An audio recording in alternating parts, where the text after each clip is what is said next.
This is Jonathan Albin, Game Master J, and this is NycosRPG's The Eastern Skies campaign. I'll be introducing my personas, my characters involved in the game here in a moment, but before that, I want to thank you for taking your time and watching the show with us. And we're going to be introducing the characters. Basically, the order in which they're on the screen makes it a little easier than trying to use another methodology.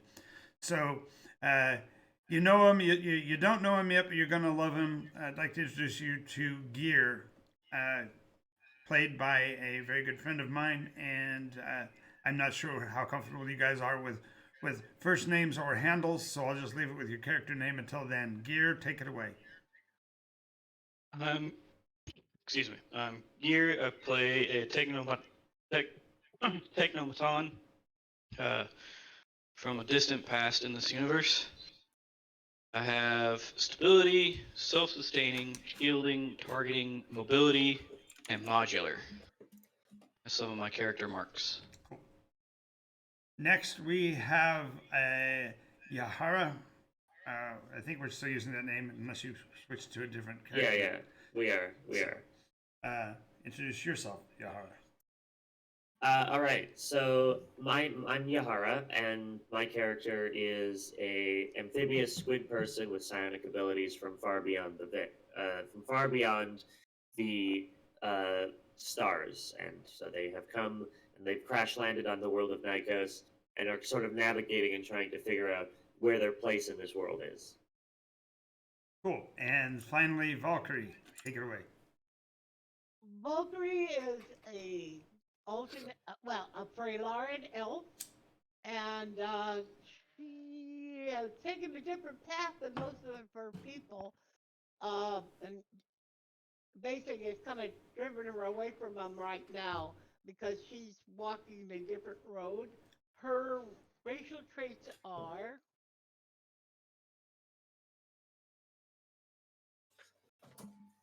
she can conceal an item. She is gracious. She is got quick step, and she has a river walk. Alrighty. Our story is originating in and around the environs of a city called Burglecut. I believe we've already adventured from there northward, but I wanted to, rather eastward. Just wanted, no, westward. We're at Eastern Skies. We're on the eastern coast. So if we went eastward, we'd be in the water. So that probably isn't the case. We've traveled westward and into the hills to the west of the city. I don't recall how far we've gone, so you guys can give a little bit of detail about our story so far. And then we'll ostensibly use the same order if that's okay during the game session. So I'll be talking with Gear first, then Yahara, and then Valkyrie. Is that okay? Yeah, that's cool. Okay, so give us what you recall, Gear. We had gone to find Jahara's mechanism, transport pod, whatever it may be. My character is not familiar with it. But we went out to a Urglic fortress and decided not to go into it, and then ventured back to a residence that was in the hills. That we came across some trade caravan, and we traded with them, and then hunkered down for the night. All right. And it's about what I thought too, as well. I traded a day for a spyglass, so there's that. Cool. And Valkyrie, anything you want to add about what you recall from last session? No, not really. We were just beginning to get to know each other and All right. kind of assessing each other. Right. Now, for clarification, for those that are unfamiliar with the world of Nycos, Urglic is a term for either, I guess you could kind of lump the large brutish monsters all together, the ideas of ogres and trolls and maybe even some of the lesser giants, so into the cultural collective that is Urglic. So they're mixed bag of species, but they're generally oversized, brutish, and really don't care much for protocol or propriety. And yes, they are known to be carnivorous, even to the point of cannibalism if necessary. They're generally bad news. And the encampment you had come across, their little hillside fortress, it was representing about 30 or so of them. That was your estimated population. And you had seen some activity, noted that they have some small pack of wolf-like monstrous dogs or whatever behind their fence line, but you hadn't gone within. Now you did a little bit of psychic exploration, so you might want to talk a little bit about that, Gene. What did you see within the structure? If I remember correctly, I saw that there wasn't much in the way of something living. I know I used clairvoyant, so it was seeing, not detecting life or anything like that. Right. Um, and oh, no, I saw the Erglics. They were in various stages of being drunk or sleeping. One was moving around. There was a doorway that I thought might lead into the courtyard where they had taken this mechanical device that not Gear had. Who's the one that landed? Yahara. Me. Okay. Anyway, he had landed, and the Erglics went out and I guess picked up his whatever was left of his vehicle, and so we're gonna be trying to get it back. We went out and we started back to town, but we stopped in the meantime at a person's Brawl and house. Dara. Drawl and Dara, which were the two people that he had met after he crashed before he came into the city. Mhm. So they gave us overnight lodgings rather than us trekking back through the night. And Right. And then you met with the traders right at dusk and all that. Yeah. Okay. So we are basically on the dawn of that morning. yep, The air is a bit crisp, not quite to the edge of frost yet, but still fairly chilly. You might see an occasional burst of your breath in the cool of the morning. I believe I had woken up and I had started cooking something up. Yeah. Yeah, that's. I asked if anyone wanted some tea. Mm-hmm. Oh, that Nice. happened. Yes, I know. You're cooking. You boiled some water and threw in the tea leaves. Cooking in a broad sense of the term, yes. Boiled some water and put some leaves inside, along with some like stewed meat in another pot. Yeah, Mm-hmm. but Yeah. just sort of making some tea in the morning to drink. Yep. And so I suppose everyone else wakes up. I've woken up early. Yeah, Drawl's already out, stretching one of the skins that he brought in yesterday, getting it stretched onto a framework so he could work it for leather. Okay, yeah. So, it's not particularly a noisy activity, but nonetheless, it's rather strenuous. So you'd hear some creaking and bending and such of the wood and such as he set out the frame. What is our plan? We're headed back to town to see if we can get somebody to come back and help us get his whatever he came in out of the Erdlich's hands. Escape pod. Escape pod. Yes. That's in Whatever. character, by the way. Yeah. Yeah. I know about pea pods and seed pods. I've never heard of an escape pod. Well, imagine if you are on an airship and you needed to get off the airship really quickly. You would use Squirrel suit. Pardon? Squirrel suit. You use No. a squirrel suit. It's like a parachute, but for above the skies. Okay. Anyway, so heading back toward town. It's going to take you about half the day to walk back, maybe a little bit more on foot. You came up here last time with horses, so it's a lot quicker. As you get back towards the city, there's some activity as there is I guess you'd call it a flotilla. There's 3 vessels in the port that are of strange construction. Their decks seem to be completely metallic and oddly curved upward instead of downward as you would expect for a boat.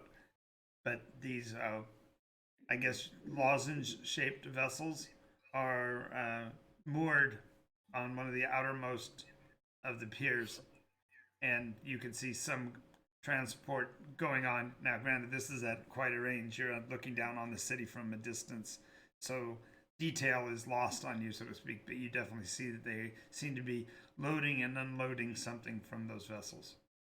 Does it look like a traditional like modern naval ship? We're closer to a modern submarine. Submarine. Okay, yeah. It would look completely alien to the normal commoners, but it actually seems oddly familiar to you. Yeah. I would sort of look around and be like, why are there submarines here? Just sort of saying that out loud. Why are there submarines? He's saying that for the benefit of Gear and Valkyrie. Come on, guys. Yeah, Come on. He didn't just randomly Oh, shout that. it's like, What's a submarine? You are It's Gene. like an underwater boat. Gene, you are. Hang on. Gene, you are familiar with the town of Submarin off of the Oh, yeah. western coast. So the word submarine's not so far away, but you also know that means that these must be mere. Those must be mere ships. I suppose. Remember they talked about the mirror coming in to negotiate some sort of. Treaty or yeah, something? for I clarity, do that's recall, yeah. that is something you would hear as you come into town. The criers, because it was last week's news. So Yeah, well, we found out about it yesterday because the guy talked about it. Yeah. yeah. But no, I'm just sort of confused. I say as I mentioned, those aren't supposed to exist in this time. Well, the mirror have them, but they're not like they weren't. They weren't Nycosian to begin with. Ah, well that makes sense. Yes. Also, Valkyrie realized that he just said that they're not supposed to be here in this time. Yeah, this time period. Of course they are. They were here last iteration too. That's strange, I say. Anyway, you proceed on into town. What group would you like to approach to have them assist you with your extraction process? She kind of looks at both of you. You guys are strange too. Really. how am That's I great. strange? I'm just a robot. Yeah, I think that counts as strange for Valkyrie. Yeah, a technometon and fundamentally an extraterrestrial. That's not weird. Extra Nycosianal, I guess. Yeah. Well, I know robots have been found on Nycos. And but their term robot isn't used, guys. No. Sorry. Technometon. Technometon. Robot Yeah, was I'm an just insult a long automaton. time ago, so they stopped using it. Okay. Technometon. All right. So I sort of look around and I'm like, well, maybe we should talk to the people with the submarines. Okay. How are they going to help us? The land-based problem. They seem to have more advanced technology, so perhaps they could help us with getting in. If they have a submarine, they have other things. Is They my point. tend to be a little bit, Well, Gene, you can't talk to what they tend to because you've never met them before. This is the first No. time a mere vessel has ever landed at this port. yeah, you, but you were able to conjecture that they must be the mirror because of them not of the technology, but you can't make any assumptions about what they as a group do. okay. All right. So I suppose I should head there. Well, talk let's to- go in and find out what's going on and Yeah, let's do that first. Yeah. All right. So as you're walking through town, of course, there's all the regular busyness out near the perimeter of town as the different marketers bring their wares out and start setting up their shops and shambles in the streets. The military personnel for Burgle Cut are basically town guards. They're the typical English round head, so to speak, with the bucket helmet and crude but relatively similar clothing. They're not by any stretch a full on uniform because the town's not that organized. So you've got, of course, the different guilds you could affiliate with or interact with to figure out who you're going to draw into your attempt to get your material back. You could, of course, go to some of the guild leadership if you were going to trade, maybe offer them some portion of the booty or things like that. Or you could, of course, go to the actual military. There is a garrison in the city that is affiliated with the Middle Kingdoms. Basically, they are itinerant knights. So they go on kind of like missions for their kingdoms, and they provide support to these outer regions. I suppose they would be most interested in taking care of what were they The called local again? dispute. The Oh, Erlich. Erglik. They could probably be very interested in taking care of the Erglik because the Erglik probably have stolen other people's things as well. Well, yeah, and it is technically at least adjacent to a trade route, so you could. Yeah, so it would be worth It- talking to the military because they Yes. they would probably have a vested interest in protecting the interests of that trade route, Yes, taking and care of the Erglik. from their ideological take, they consider this to be their operations are literally considering them to be crusaders. They are actually working for the Mid Kingdom's leadership, and therefore this is part of the fealty of the Middle Kingdoms. So Yeah, that might be a good possibility. So you've got the Mid Kingdoms. The city guard, the Erglic seem to be far enough away to not be causing any direct pressure on Burglecut, so it'd be less likely that the town's guard might be involved. Or Go might, talk to the military. yeah. Let's talk to the military. Yeah. alrighty. So as you go over there, as you would expect, there's military guys out doing training, working on the training dummies and beating the shit out of bags of sand, that kind of thing. And there's long lines of foot soldiers marching around performing maneuvers and such, but there is a wooden pavilion near the center that does have the representative symbols of the three Middle Kingdoms, which are Gilder, Florin, and Eldrissar. So you can approach that building as clearly their headquarters. I don my cover and I approach first. Wearing Okay. a Yeah. uniform. Yeah, as you approach, you're going to be met by a young person wearing a fairly fresh surcoat that carries all three pennons on its chest, and he introduces himself as Alec, and he is the aide de camp to the generals. How can I help you? All right. So I offer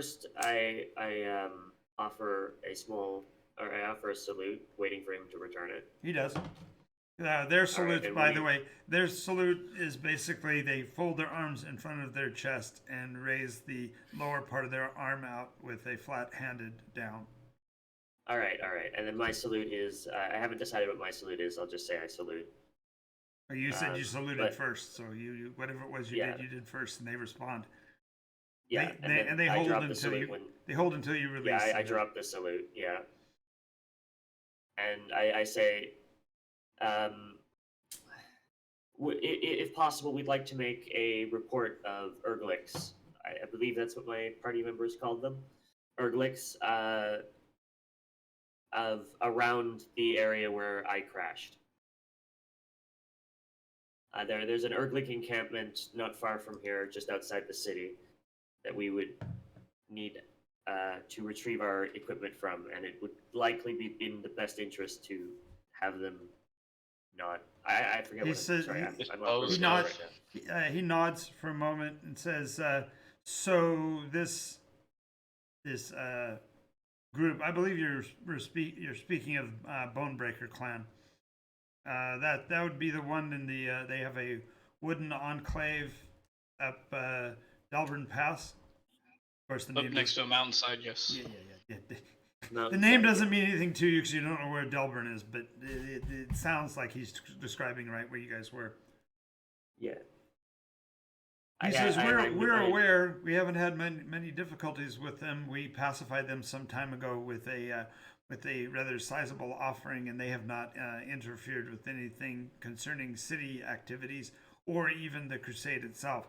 However, we will take it under advisement. What nation are you from, young man or young person? Should I say. sort of look up and I'm like, that's a very complex question. With a Well, very complex answer. I am from. I doubt you will believe me, but no. He's from few no have nation. yet. I'm not from anywhere, but in particular. oh, you're okay. You're of no one born. Yes, I suppose that's what that means. Yes. Oh, yeah, we're familiar with that. The one of the northern kingdoms had affiliation with a Lord Tondaru of No One Born, so that makes sense.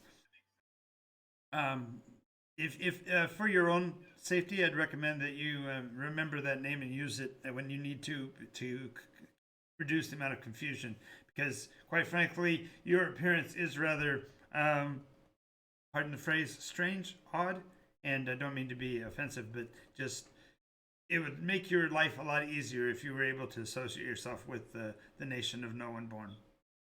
That could work. Yes. Thank you very much. Very well. So, what is this? You say that they attacked you? Well, not exactly. I have salvage rights to a piece of equipment that they possess. So they basically, what's the word Wow, for it? he- They absconded with your Good. fair booty. Yes, exactly. I see. That would be indeed a challenge. Would you suggest we send an ambassador to attempt to negotiate for it back, or something more? I would be opposed. I wouldn't be opposed with that. No, not at all. Ah, We could do that. certainly. We will definitely dispatch an envoy within the next half a day or so, if that would be fine. We are dealing with some issues of state, however, that need to be handled before then, if that's acceptable to you. Of course, at your convenience. Certainly. So we will send Sir Devon. You might want to take note of that, and if you would let us know where you are staying, we will bring word from Sir Devon once the negotiations Out of are character, concluded. where are we staying? Whatever hotel will accept us, because we have like No. no money. We have the money. Remember? No, because we're staying at that special hotel. Remember? Oh yeah, we have. You had a month prepaid at least. Yeah, Yeah. so we have like You could 3 go weeks find out. left. You could go find out if the credit still extends. The only Yeah. So you can give that name of that hotel. Yeah, we can give that hotel's name. Yeah. And Did we ever go over and pick up the stuff at Raven Enterprises? Yes, we did. Okay. yeah, that was the weird boxes. Remember, Gene? Yeah. All right, and I sort of nod. I offer the formalities before I suppose we head out, unless anyone else has anything to say. No. We just gotta figure out what Alright. we're gonna do for half a day. Yeah. Well, Gotta you wanted to figure go. something out. You wanted to go check out the mirror vessels and see what it looks like down at the shoreline. Yeah, sure. I mean, that was what you Yep. originally had said you were going to do. That's why I bought you half a day.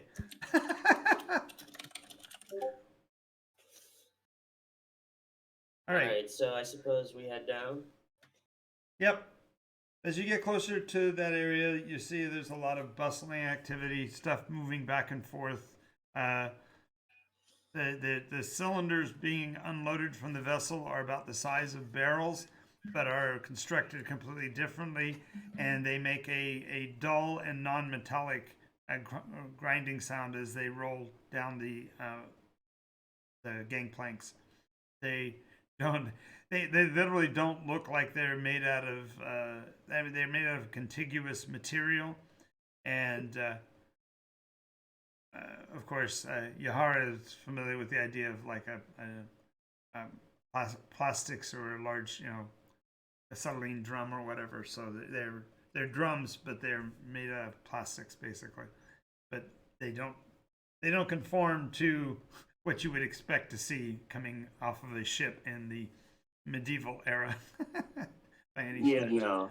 Also, you'll notice that the individuals that are interacting, that seem to be in positions of authority, are all mortal. They're all human. They all appear to be human beings, and they're wearing very dapper and yet very brilliantly white uniforms.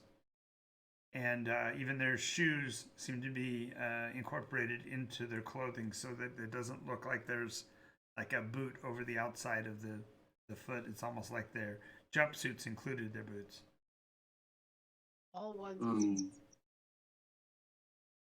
More of where you're from, Jahara? I know. I shake my head and just say no. No, these are different. Well, The, they the only point of color that you will see is you'll see the emblem on their shoulder is that of the pennon. If you've seen the pennon for the Mirror Republic, it's in the gallery. yeah, it's in the No. gallery. Yeah, gallery. No, it should be under heraldry. Heraldry. Okay. You said the Mirror Republic? Yeah, Yeah, the Mirror Republic. Yeah. it's blue and black with a star on it. It's got a purple star in the foreground and a yellow star Yeah. off in the background. Yep. And that would be particularly striking to Yahara, because that would be also the configuration that you had approached the system on. That it was what appeared to be a binary, a brown dwarf that was purplish in color, and a yellow shift main face star. Yeah. That makes sense. Yeah. So I would notice that immediately. So, are we going to Is ask there her any for sort help? of guard, or do we or- approach? No. Well, like I said, they're basically looks like they're giving instructions to the people who are helping them unload. The people that are unloading, you can see, have the double barrel emblem of the Cooper's Guild. Ah. All right. I don't want to disrupt them. Like, out of But character, I don't want to you disrupt them. eventually you see at some point one of them is like no longer engaged. It's just kind of standing observing as the work is going on. So you can approach one of them. Does any of us want to approach them? I don't want to necessarily take all the fame and glory here. I'll go up to them. Why not? Yeah. Sure. See what they say. Sure. As you It's roll, like, as you come up on them, you see the individual look down at his clipboard with a little bit of concern, raise an eyebrow, and say, "I believe your shipment was picked up about an hour ago, friend." Our shipment? Yes, we had made an arrangement to bring you several containers of lubricant. I appreciate it. Where was it delivered to? Oh, it wasn't delivered. Your folk came and got it about dawn this morning when we first got here. They were one of the first ones in line, as a matter of fact. Thank you for the information. Yeah, no worries. I suppose I walk up now. Yeah. They take one look at you and they raise an eyebrow. They go, now I know I don't have you on the list. Are you embarking? Not exactly. I'm going to look to Valkyrie to see what I should say. Like, help! We don't know either. What's he mean? I was just going to ask. I say, so you don't see many submarines around here that often, do you? Oh, I see submarines everywhere I go. Oh yeah, you may, but I mean, around here we don't see much. No, this is part of our new approach. The Mir are here to welcome the new world. That makes sense. What new world? He smiles broadly and says, the one that's coming with the signs in the skies, and the finding of new nations. He's acting a little sarcastic. Are you talking about a new iteration start? Exactly. What you call an iteration, we call the whole new world. I sort of nod and I go and I motion to the submarine. And I say, I actually happen to be a naval officer of my own right. Well, I recognize that's why I offered you to pass. If you're wishing to embark, you're more than welcome to join us on our mission. And what would that mission be precisely? Oh, the unification of all mankind. I suppose that's a valiant goal. It's rather noble, actually. Why, thank you. I nod. And I go, Are you I not look at the party. united now? He looks over at Valkyrie and says, well, we are far from united. There are many people who would deny the words of the broadcaster, and we wish to embrace fully that final second message. I sort of nod and I say, well, if there's anything I can do to help, then let me know. Certainly. If there's anything we can do to help as well. Certainly. Can you tell me which way my counterparts have gone off? Oh, they came from yonder and points to down shore, so south.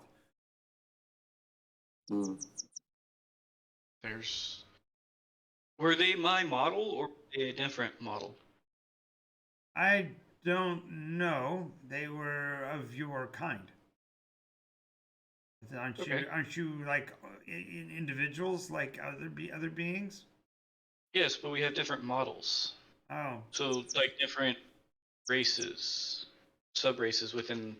Oh, well, they were obviously drudge to carry as much stuff as they were carrying.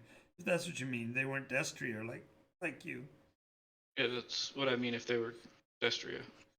No, they were definitely drudge. They had to be. Okay, I appreciate the information.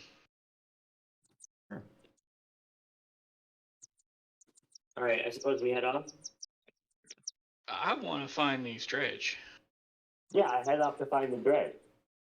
Because there might be more Destrian. Because I'm the only one that I know of. I suppose we could. Yeah, that's kind of what I meant. Like, That's what he meant, is this to pursue that angle rather than stand here at the ship, because. And just gawk at it. I mean, you feasibly could have gone on board by saying you were going to embark and then change your mind, but that would have just given you a tour of the vessel. Yep. Yeah, no, I didn't really want a tour of the vessel. I was going to ask if I could have a tour of the vessel, but I think we're more interested in any trade. Okay. So you head off. I know what a submarine looks like. Yeah. Well, as you go south in Burglecut, you'll find that the southern quarter is very much a maker's field. So there's a lot of construction and whatever going on here. There's very little in the way of entertainment to be had. The few bars seem more utilitarian than entertainment centers. So, Definitely a working people. yes. And after a while, you find a couple of things surprising. First of all, you do find a dredge, but apparently it is a lumber dredge because it's actually sitting in one place. It's a matter of fact, its lower legs have been removed, and it's like immobilized. But they're using it to process wood for carpentry.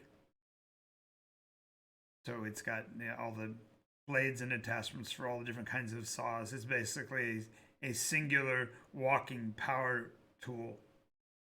Well, it's not walking, it doesn't have legs. Right. All right, I walk up to it. Yeah.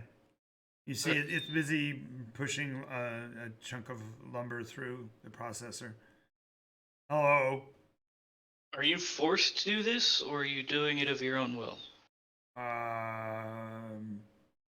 Worst, I don't know what you mean. I am Lodge. And who are you? I am Gear. I've been here for gosh, I don't know. I've been here since the sun rose twice on a day, I remember. Sun rose twice on a day you remember. Yeah. Some time ago. But their people are nice and they bring me linseed oil sometimes.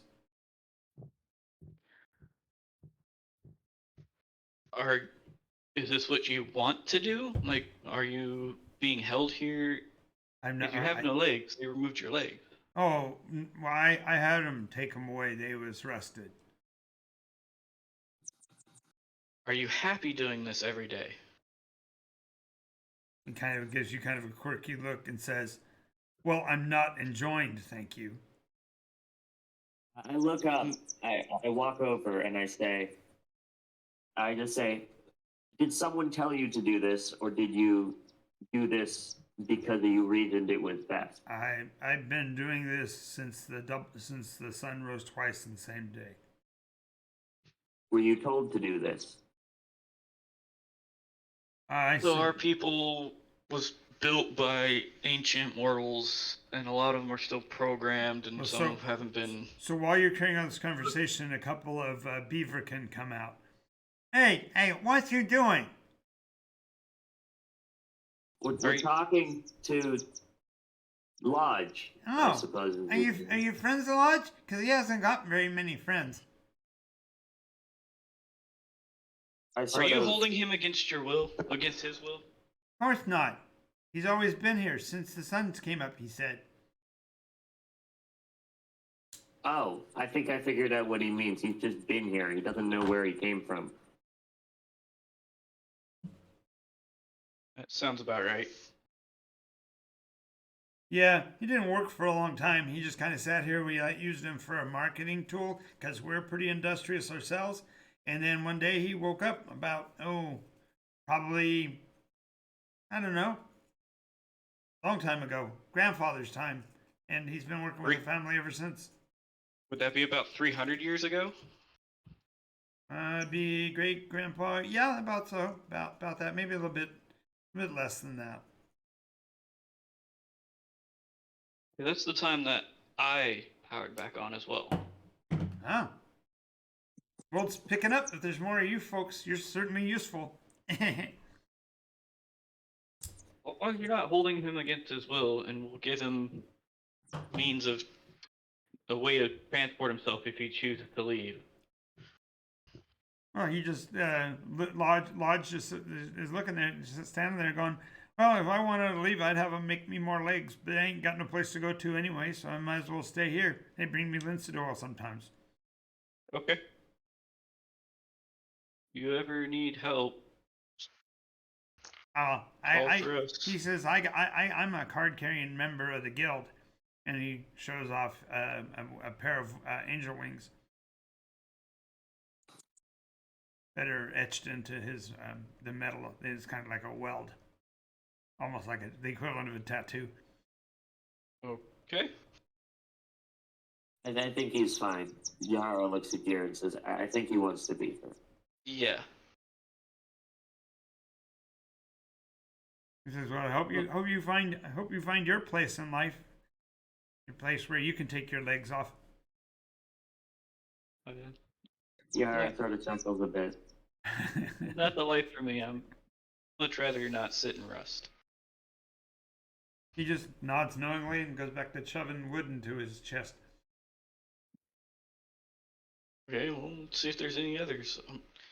Oh wait, the beaver can. Have you folks seen any other pedestrian models? Not recently. Not. I mean, we saw a truckload of them once being brought in for sale. They found it as scrap up north, near the Everburn. What's the Everburn? Oh, you know the lake, the Landers Lake of Fire.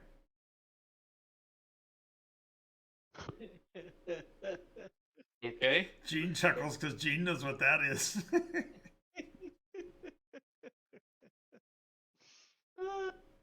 And it will burn forever just because.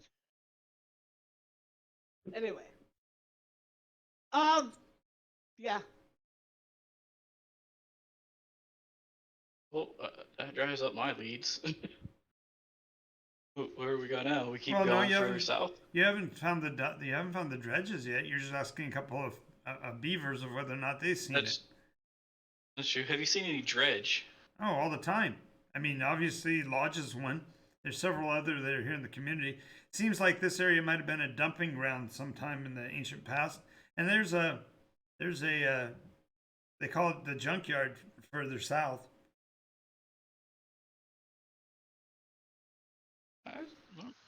So we head to the junkyard. All right.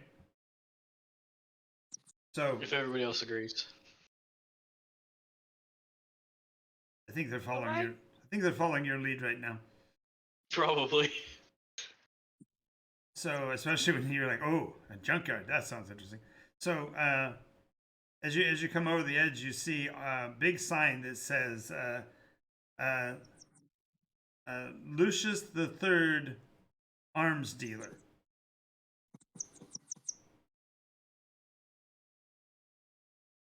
He's selling my people and parts as weapons. Maybe not. Maybe he has real weapons for sale.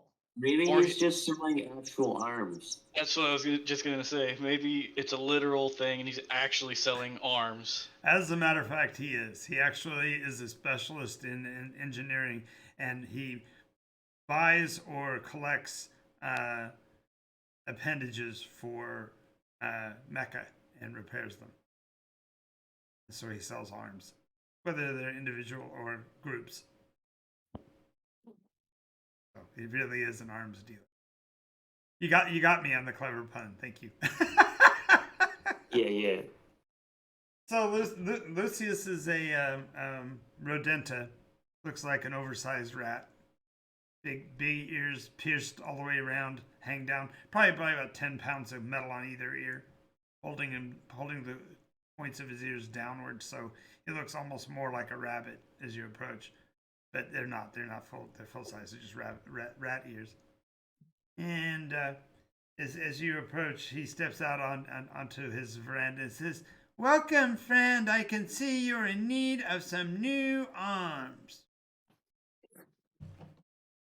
I sort of chuckle a bit and say, no, I don't need any new prosthetics. Oh, no, I was talking to the big guy. Yeah. I was actually curious if you would be able to give me a once over and check on all my modules and not just my arms. Well, I'll be honest. I'm a specialist in the extended appendages, but I do have some understanding of pedestrian physiology. If you would step into my lab, it's No, it's only 50 for a full refurb.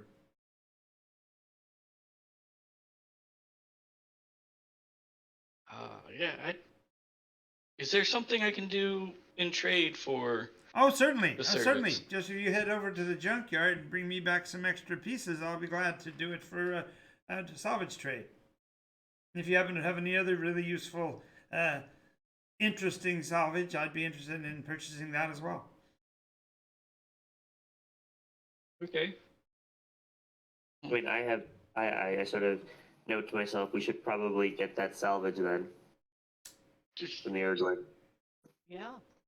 Yeah, it's been 300 years since I've been checked out, and I don't know exactly how well I'm running, and I don't have the funds to pay this guy right now. So But Mm. his Well, whatever- I can put you on a retainer.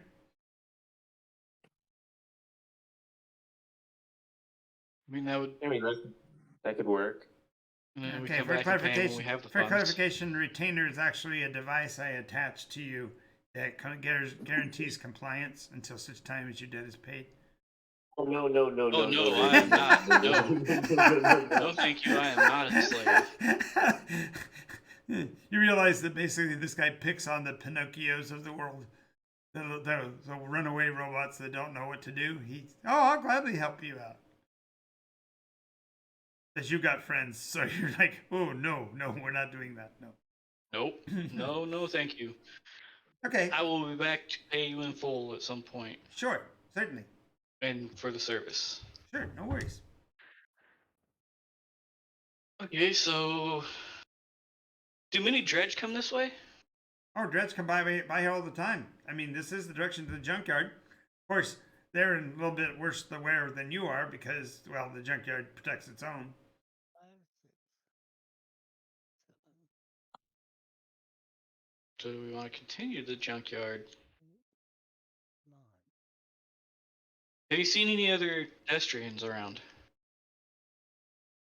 No, I was able to buy a couple of them from some traders a couple of years ago who were bringing them down from the Everburn. Okay, so it seems like most of the stuff is up that way. Pedestrians. So what do we want to? Yeah. So what do we want to do? You want to go at least take a look at the junkyard? Yep. What's Yeah, this? we could do that. All right, let's go to the junkyard. Okay. As you're approaching, you can hear the groans and shrieks of metal being either torn apart or crunched or something. As you get to the top of the rise, you see a valley, and it's more of a rift than a valley. It's pretty steep-sided, and down in the bottom of it, there must be thousands of hulks of various forms of mecha. Some of them are completely obliterated and torn into tiny pieces, and others of them seem to be at least vestigial parts of mecha moving around of their own volition. Some with like only one appendage left, or even just a stump of an appendage, as they're seeming to crawl around looking for some forms of sustenance. Down at the bottom of the rift, nearest the water, you do see some.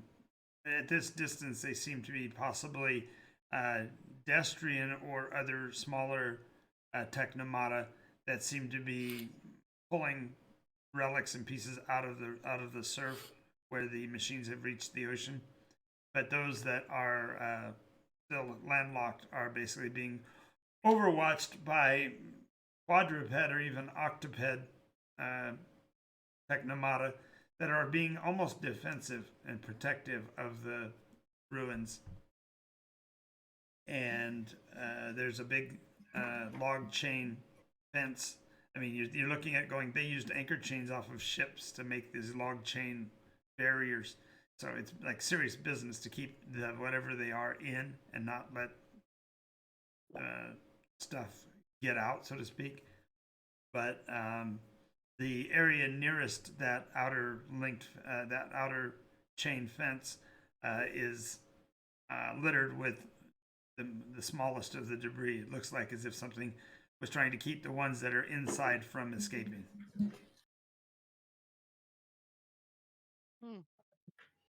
So we might have a fight on our hand, and they might not let me go if I go in there. Up the road a bit further, you do see a small shack just outside of the fence, and on it is a big sign that says "Junkyard." Uh, pick your part or get picked apart, depending on how you read the sign. Well, I will be picked apart because I don't have parts. I mean, there's no guarantee of that. Right, and there's enough flies and other vermin and such in the area that there probably has been at least some biomass left inside. Ah, Maybe we shouldn't go in there. Just, Yeah, I'm not really getting a good vibe from this place. Like I don't want to be torn into pieces. But if you wanted to get more Yeah. information, you could go to that shack because it's outside of the barrier. And what you see sitting outside looks like a 1967 Volkswagen. Got I'm going. pale white in color and has a very faded 57 on the door in a circle. Yeah, I was gonna ask if you had. I'm going to very cautiously approach this shack. I don't want to. Mm-hmm. You can hear the rustling of pulled in. you can hear the rustling of papers inside, and it sounds like somebody whistling in there. I'm going to knock on the door. As you walk up onto the steps, the whistling stops, and a voice calls out to you from what would be your right and behind, and says, "Yo, Mac, don't go up there. It's a diversion. Come over here." What if you're the diversion? Good point. Feel free. Look inside if you want. Really won't matter. Just be careful. Now I don't know which way to go. I don't know who to trust. Back away from both the building and this little Vehicle. Okay. automobile. Okay. Whistler starts Why up don't again. Whistler starts up again, and the papers start to move. Then it dawns on you: there's not enough of a breeze for those papers to be rustling. Something's moving paper around inside. okay. Why should I trust you talking to the little automobile thing? Oh, I'm Irby. I'm the owner. I'm the proprietor and protector of this historic museum, I guess you'd call it. And what's with the shack? That's a diversion Diversion for what? for the bios.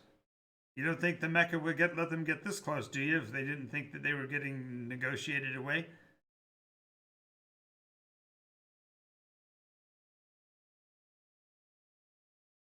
well, for the bios.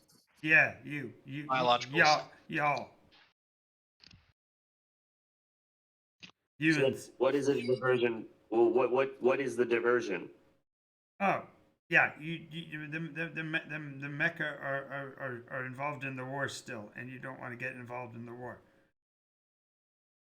Ah, that makes sense. What war? Our war. Talking about the revolution? One and the same.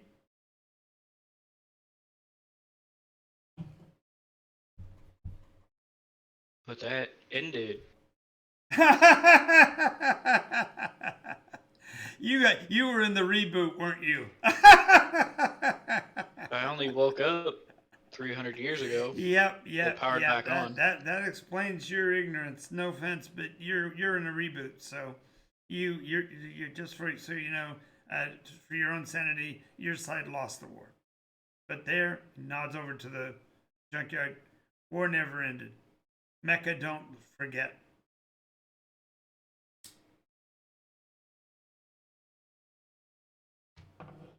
Are your people thinking about starting the war again? It's still going for them. Never ended. Matter of fact, what you realize is that basically the Mecca down below are basically dredges and an earlier form of mecha, which predates all of the known technomata. And one of them was one is of Nycosian origin, which are the three that you're familiar with, and then there was an even older one that was brought here by the by the other. Okay. So it'd be safe to say to not enter the junkyard. Yeah, well, there's some mysteries there to gather. I mean, you could spend some time with them and discover like auto repair and things like that, because that's why the war continues, because they withdraw to their sides of the valley, reconfigure, refit, and throw themselves back into the fray.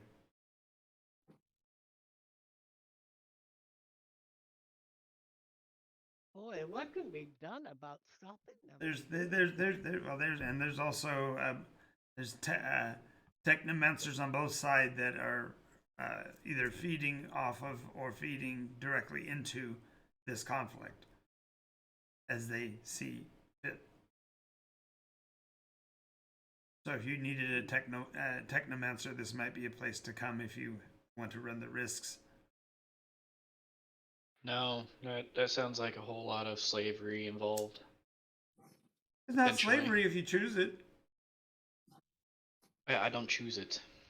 No, I'm just saying you're casting judgment upon the soldiery here, and the soldiers have chosen. They're fighting for their cause. Well, according to the rest of the world, the war is over. Right. Why continue here? Because it's all they ever knew, all they will ever know. Programming, don't you know? Destiny, don't you know?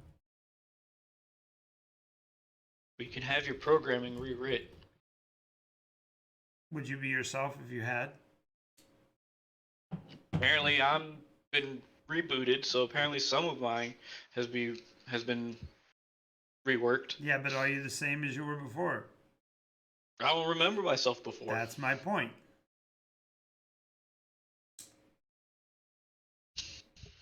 I sort of speak up and I say, people can change.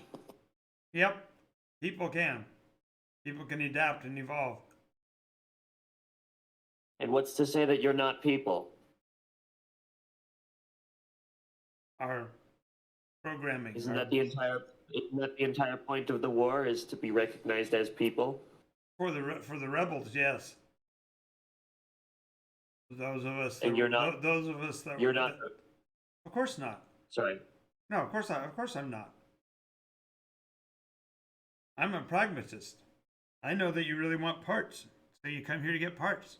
I just am here to warn you, and specifically to discourage the bios from getting involved, because we don't. Yeah, they're far too squishy.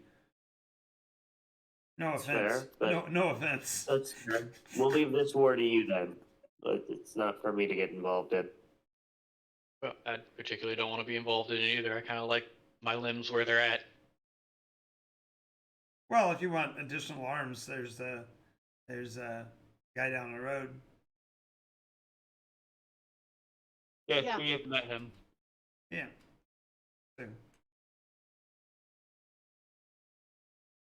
Do convoys of dredge come out of here to go to the Burgle Cut down the road?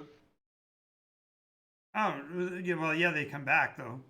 They came back, brought us a load of cargo we bought from the mirror. Upgrades Okay. and updates. Maybe we go What did talk I to give for Miriam. What did I give for the name of the arms dealer? We forget. I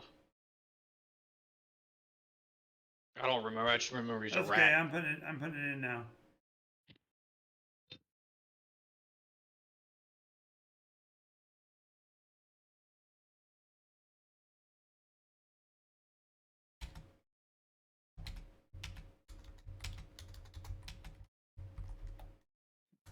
There we go. Yeah, so you can always talk to Armin about getting you the arms that you need. Talk to the armies to get an arm. Mm-hmm. You said that you bought loads of parts and materials from the mirror, correct? No, specifically we got power supplies, updates, improvements. Okay. First time we were able to get a hold of them was when their far speakers came online. The far speakers? Yep. We have several of our units are mounted with far speakers, but they haven't functioned in centuries.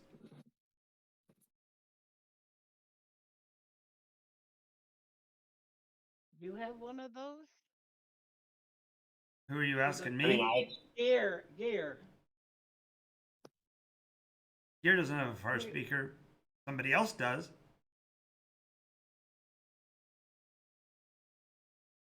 I sort of look around. What does he mean by somebody else? Oh, he says I detected it in your pack a while ago. Oh, yeah, fair. Yes, I have the far speaker. Yes, that is fair. Yeah, you should tune in for updates. You might get allow your friend here to do his part and rejoin the cause. I ask, what frequency would that be? He rattles off a set of numbers that means nothing to anybody but you. Fair enough. I write it down on a little piece of paper Sure, If for parts, I suppose. he sure. kind of looks at motions you guys away from the guy. Come back here, guys. I want to talk. Yeah. She said Yeah, I go over to Valkyrie. Yeah. got really low voice. If these updates are keeping these things in this warlike state, we certainly don't want gear to get reprogrammed to a warlike state, and I don't think he would want that either. No, Not I doubt it. particularly. But we can go to the mirror probably and talk to them, and maybe they'll be willing to give me a once over for free. Instead of this Rochefort guy. Just don't let them plug in anything or give you anything that you can't keep separate from you. I don't Well, that's know why I how have it you two, works. right? Doesn't mean we can remove it. No, I but don't you can know if prevent them from doing it in the first place. I doubt it. Well, we'd have to know they're doing it. I mean, we'd have to know what it is they do to make sure that they're doing it. That makes sense. The irony is that what you're asking for is what he needs. So you can't. Yep. You guys don't have the capability to do it. So he's going Yeah. to somebody. So it will be a risk. Yeah.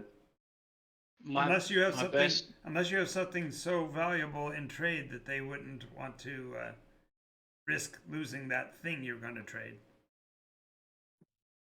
if I go to them, my best hope is that they are just in it for the money and supplying both sides to garner a profit, and then they don't care and they'll just give me a once over because they're trying to be a neutral force and just supply everybody, keep the war going, so they supply both sides.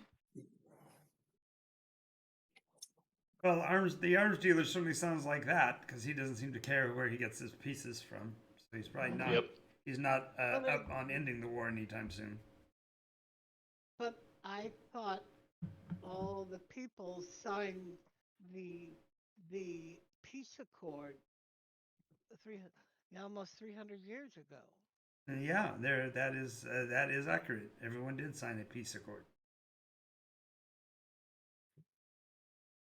Didn't mean these robots haven't been fighting since before that, because that war is way longer. We're talking 3 iterations ago.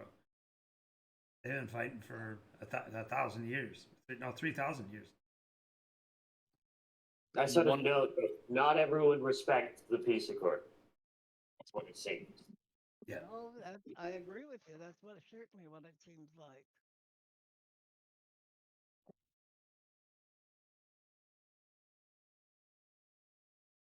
All of a Okay. sudden, Yeah. I'm hearing the theme of heavy metal. Here we are, the veterans of 1,000 psychic wars. Well, let's go back and see if the mirror's still around, or see if we can find somebody else. Well, you're Okay. going Like I back. said, You're going back past the arms dealer. Did you want to talk to him again, or you're just going to shine him for now? He did offer the retainer, but that's only if you didn't want to pay cash. yeah, but the retainer means he can make me do whatever he wants. Right. No, you're right to turn him down for that. But I'm just saying, if you did have cash or could get cash, you could come back. Problem is, we still need to get cash. Yep. I mean, I guess we can go bed down. Well, What time of day is it right now? He did say that he's looking for salvage. So if you brought him something of salvage, he might be able to do the work. Yes, coin or salvage. What time of day is it? Well, you've walked out here and back, so probably 11 o'clock. It's still fairly early. Mm-hmm. The ships are still doing their thing. They'll more than likely be here for at least a day, downloading and reloading.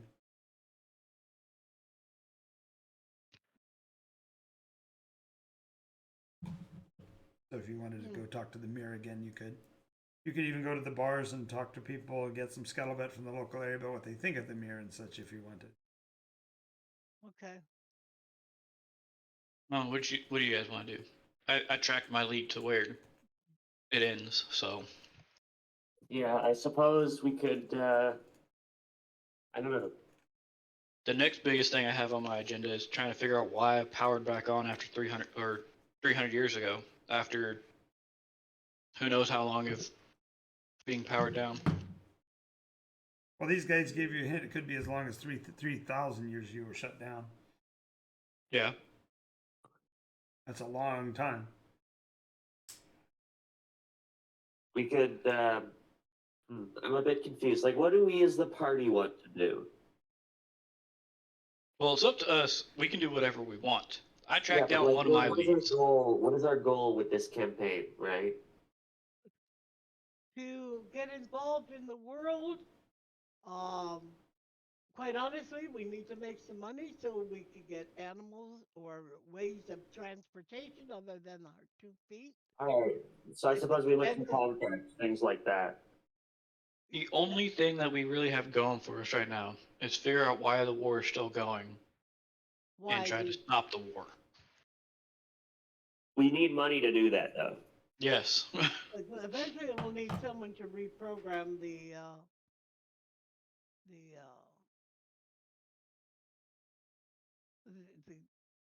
get a program fed into all these robots that takes away this warlike nature.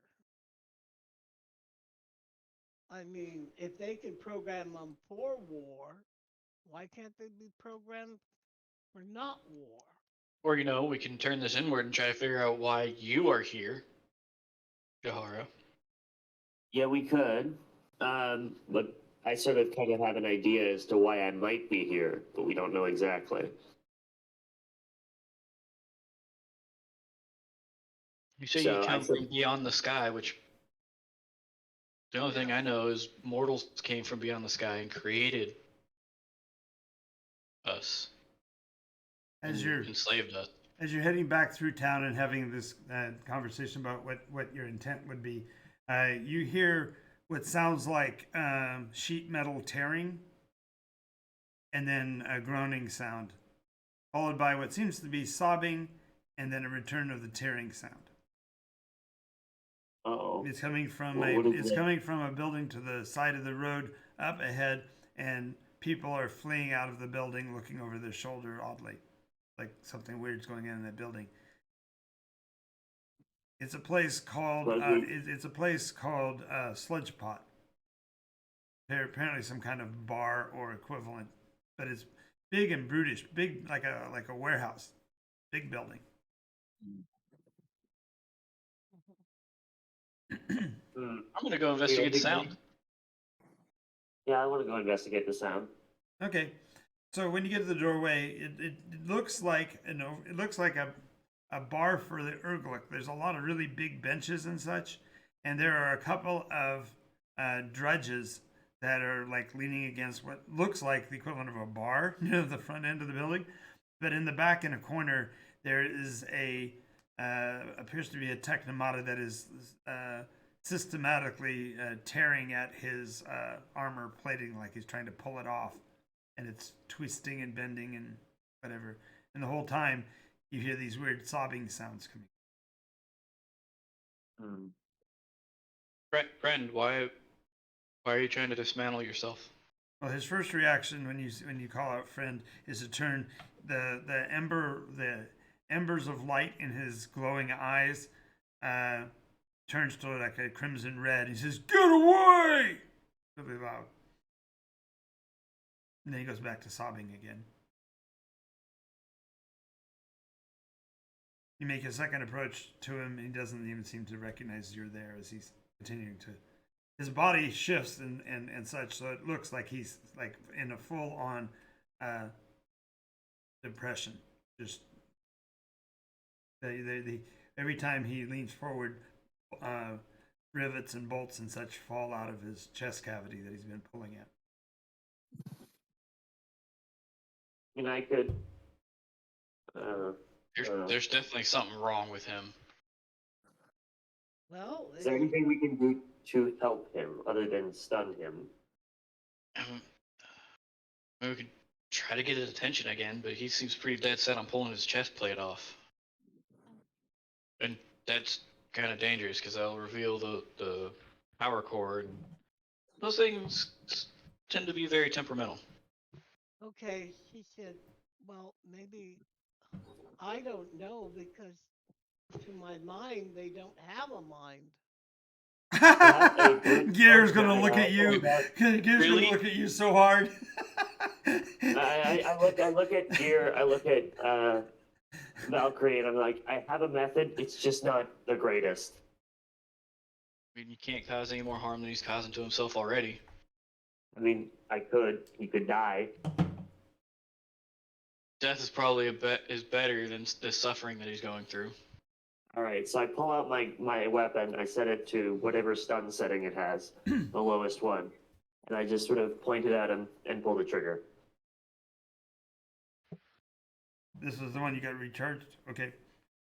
Yeah. Hits him with an energy blast. You notice that he does seem to have some form of shield generator that dampens the effect. But when you hit him, he stops crying. And he looks around. Oh, did that? You, with the pointy stick. Yeah, I You did that? Yeah, the pointy stick. Yes, me. You did that? Yes. You what under what authority? Sorry, I'm misunderstanding what you're saying. Under like, what Gear. authority? Under what authority? Under the authority of helping you. You were tearing Oh, yourself I apart. see. In your land, you assault people and it makes them feel better. No, but I was trying to put you to sleep. Oh, That, yeah. Would Yeah. that we could sleep. He looks over at Gear and says, "You told him you could sleep?" I did not tell him we could sleep. We were trying to thought you figure could out sleep. why you are tearing yourself apart. Oh, that's obvious. I'm not. no, Yeah. not really. I'm not serviceable anymore. You Who can told you that? go off and do your own thing, though. No, I can't. I ain't like you. I ain't enjoying. All I can do is be what I am, and what I am is a warrior, and you don't want me no more. And be a warrior somewhere else where they do want you. Wait, you can come with us. No. No, I can't. Units need assistance. He starts rattling off coordinates, and it sounds. You realize that he's no longer speaking; he's actually broadcasting, and it's nonstop. It sounds like a war going on. Literally, people calling for medics to a certain sector, draw fire on such a hill, and that kind of thing. Just constant influx of data. Be programmed. Reprogrammed. Whatever you do, is there anything you can do? Well, no, the war's over. When you say that, his eyes glow red again. He says, "War's not over. We're not winning. We ain't losing. I ain't going to give up no ground." So why don't you go Yeah, down the road to the junkyard? Where do you think I came from, friend? That's why I had to stop So- here. I couldn't go any further. It's not that much further now. You can make it. No, because another step would be punishable by a court martial and disassembly.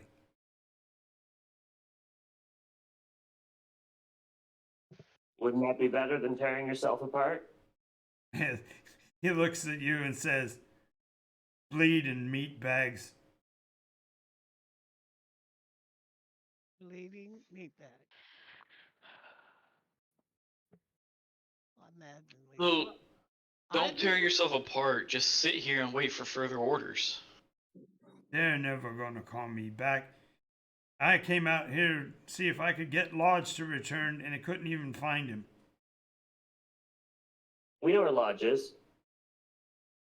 He perks up and says, "Good. You think you could get him back in serviceable order?" He needs legs. He needs legs.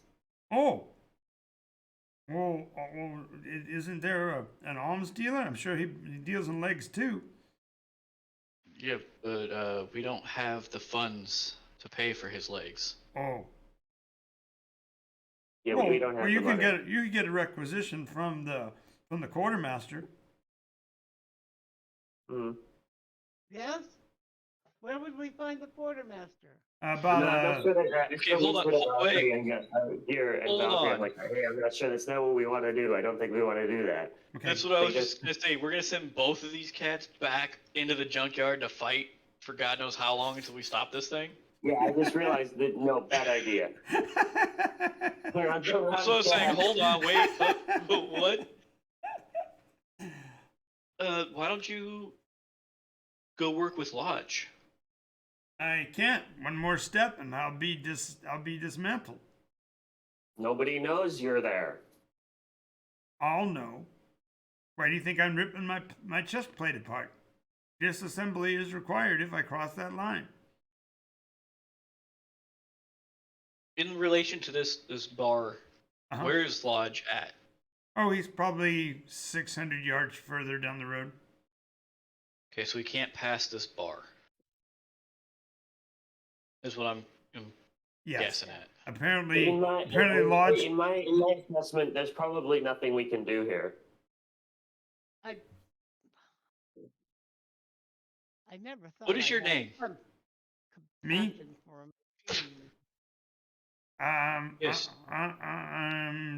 Juliet India Mike. Friends call me Jim.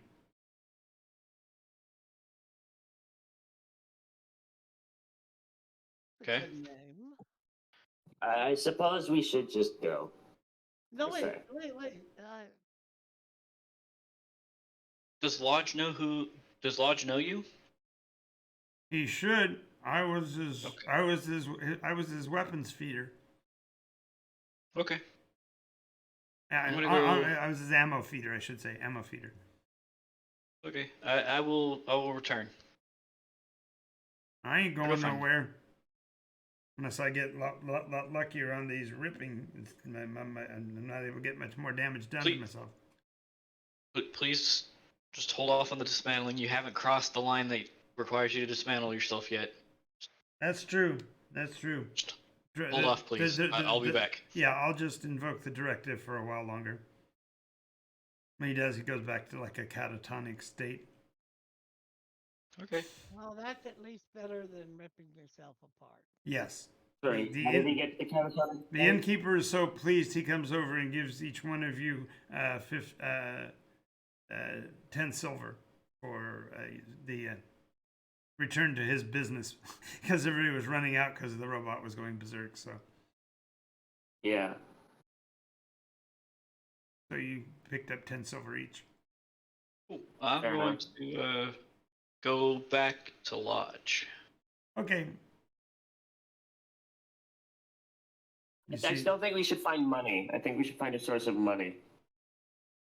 You don't say. You don't say. I think your salvage might be useful. That's the biggest thing is we got to wait for the salvage, but it's still early in the morning too. It's only 11. It's halfway through the day. Yeah, So we still got half a day. half a day to wait. Well, certainly there's something we can do. That's why I'm going to go talk to Lodge. See if he remembers Jim. Okay, so you get back over to the lodge. Go over to the lodge. Lodge is working away. This time, at this point, he's actually turned himself fundamentally into a router, and so he's turning some wood. Looks like it make legs for a bench or something. Lodge, Yeah, but you won't. do you remember Jim, Jim. your ammo feeder? Oh, Juliet India Mike. Yeah, I remember Jim. Yeah, he's just up the road at the bar. Oh, he's at it again. Let me guess. Self-destructive, whining and complaining, saying I need to go back. Yeah, pretty Yeah, much. he's tearing himself apart. Yeah. Yeah, well, he can forget that. I'm doing what I like doing, and I don't have to do it since the sun ain't gone down yet. That's fair. I was just wondering if you could give us like any information on what we could do to help him.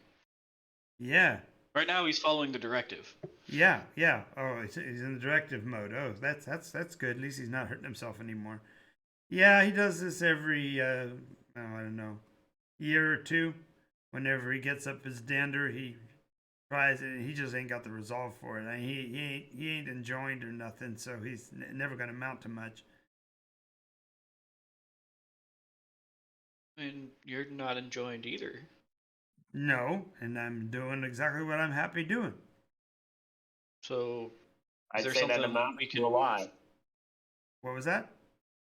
I'd say that amounts to quite a bit. If you're Yeah. happy doing what you're doing. Yeah, I'm helping the makers. It's great.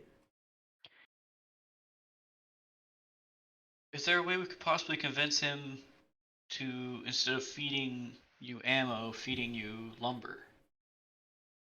Oh, I don't know. You can tell them what I'm doing. I don't think anybody's ever tried that before. But generally, they go back and talk to him. And by the time you get him resolved, he's resolved to go back to the quartermaster and ask for another requisition. And they upgrade him. And when they upgrade him, then he goes right back into the fray. Forgets who he is again.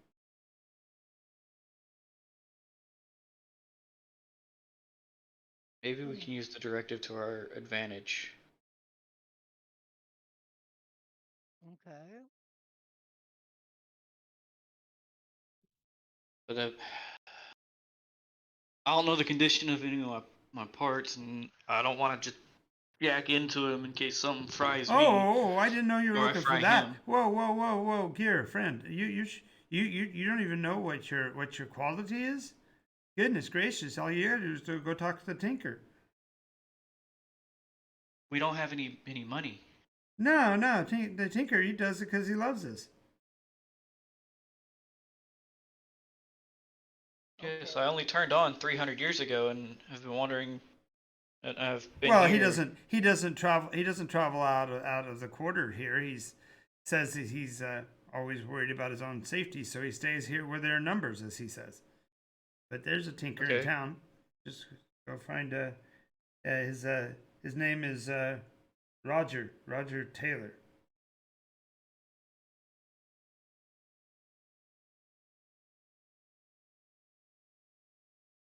Okay. Roger So Taylor. Tinker. yeah, I was hand jamming real quick, and then I was gonna move it over, but you beat me to it. There you go.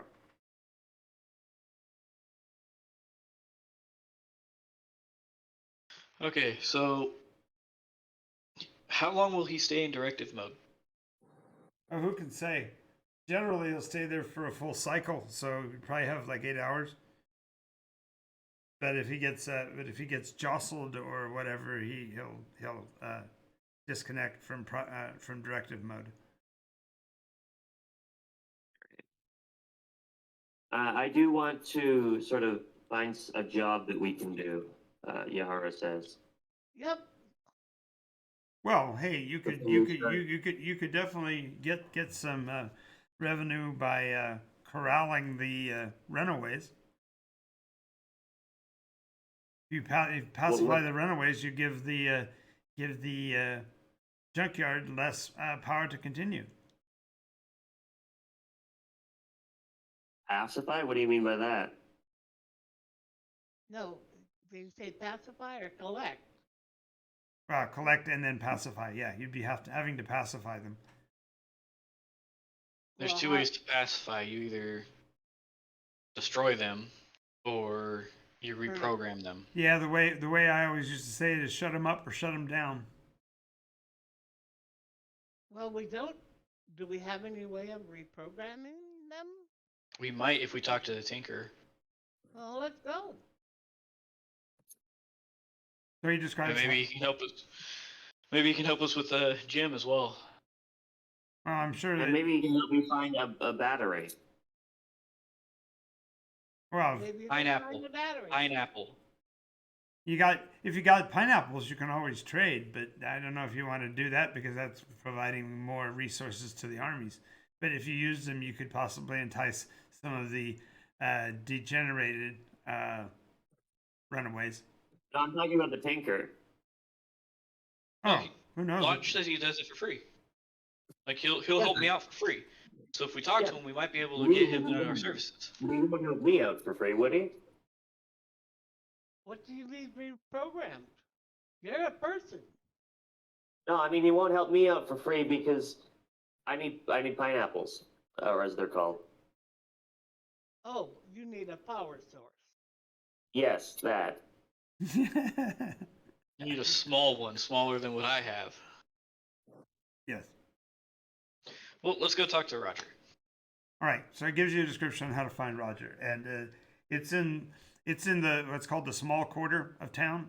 A small quarter being buildings that are built to half height restrictions. So they're 3 and 4 story buildings that are as tall as a regular house.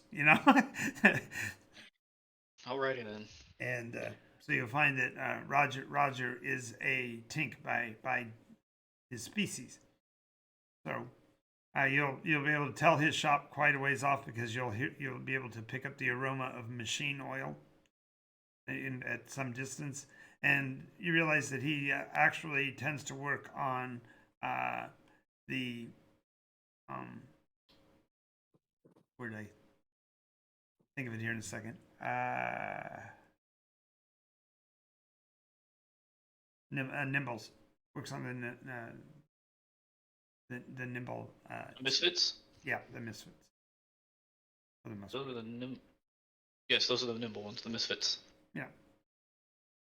The gears and mechanisms and steampunk kind of. No magicals energy directly. They're using just gear mechanisms. Okay, but he still might be able to help me out. Yeah. Anyway, you see his little sign up ahead that says Tinker in big letters. Then it says Tailor, comma, then Soldier and Spy. Unique profession choices. It's a title. It's a joke. It's a reference, yeah. It's a reference to Tinker, Tailor, Soldier, Spy. Yeah, That's a novel. it is, yeah. Very good novel. Yeah. He's a pretty good mechanic, too. So anyway, as you approach the shop, you can hear a what sounds like the music from the bridge over the River Kwai as a choir of whistlers. So it's not just one whistle voice. Whisper Bag. What's that? The barber shop. Yeah. Anyway, you walk in the door and you see a gnome on a ladder up against a dredge about a third larger than Gear is. Looks like a lifter, and he's working on it with a hammer and a small cutting torch, banging away and heating up one location and banging away some more. So he's 11 feet tall. The mecha is, yeah, Yeah, because I'm 8 He's feet. only like 3 feet taller than me. yeah, big guy. I'm 8 foot tall, so he's Yeah, Massive. I am also 8 foot tall. yeah. Oh, nice. He's also tracked. He's got a tracked base instead of legs. Yeah, sounds about right for something that big. You see me knock on the door.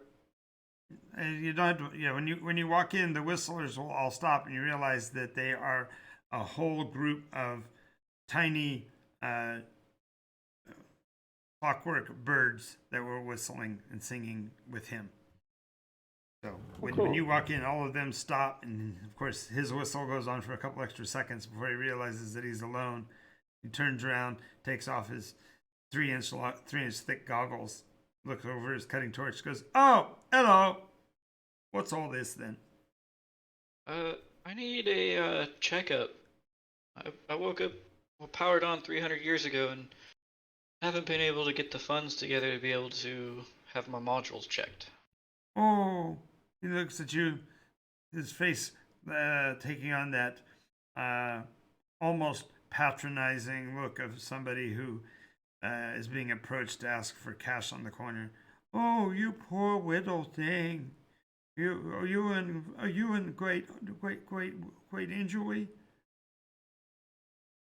I don't appreciate how you're speaking to me. He kind of chuckles and goes, "You don't have to put on the gag, dude. If you wanted a checkup, you could have just walked in and said, 'Yo, check me out,' because that's what I do. But you came in here with this whole sob story. I'm just not into that. You get it?" Understood. All right. So he says, "Go ahead and hop on that bench over there." And there's a slab that if you sat down on it, you could lay back comfortably. So it's tall for him, but you also see that there's like a catwalk gantry alongside of it. And as you head over there, he toddles over there as well, getting down off his ladder, scooting across the ground, and then pushing the gantry up against the side of the bed thing. He says, "Oh, you bios, you want? There's a coffee shop at the corner, or you can stay and observe if you want. I don't normally charge a fee for that, so you're more than welcome to stay if you'd like." I sort of go, if you have batteries, I think Gear calls them pineapples. I could use something to power my devices. "Oh, you're one of those externals, eh?" The what? "An external, eh?" I don't know what that is. You climb inside and then you take care of business from within. No. Oh, see, I only do work for Mecca. Oh, okay. That's Now fair I don't enough. mind. I don't mind helping, and I can probably help you resource other things, but I don't provide resources for non-Mecca. It's that's fair. kind of a life quest. I have a goal of one day turning the tide, if you know what I mean. I surmise that, yeah. I would not mind helping you when I can with this quest, but unfortunately, we'll be taken away from here. But if there's something I can do or learn to do for those mechs that we come across that are on the wrong path, shall we say, to correct them, I would be delighted. Where did you learn your engineering? Engineering. I sort of pipe up and I say, well, I have a bit of engineering skills from But the oh, military. I just listened, and he's talking about that he needs something that will change and improve it. And the other guy at the bar said, no, what was his name? Gym or lodge? Lodge. Dreamer Lodge. Lodge said that, well, he hasn't been programmed or he's been updated, and every time he's updated, he goes crazy.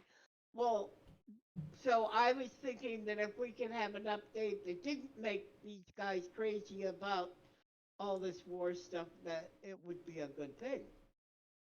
He again asks, "Where did you get your engineering training?" I I just listen. I listen. I I come from I, Nara. My life has been um, strange. He says, right, I right, sort of right. Now, as far as your military education, did you go through Quorum or did you go to Mintara? Well, neither. I'm from nowheres. Because you're from kind of no funny. one It says born. you mean from No no one one born? born. No one born? Yeah, no yeah. one born. The easiest way to spell that, just for your purposes, is Nowen. No one born. BORNE. No, I'm from no one born, but yeah, I went through military training and I did mostly biological medicine. Oh, medics are always good. Not in this war, but yeah, they're good.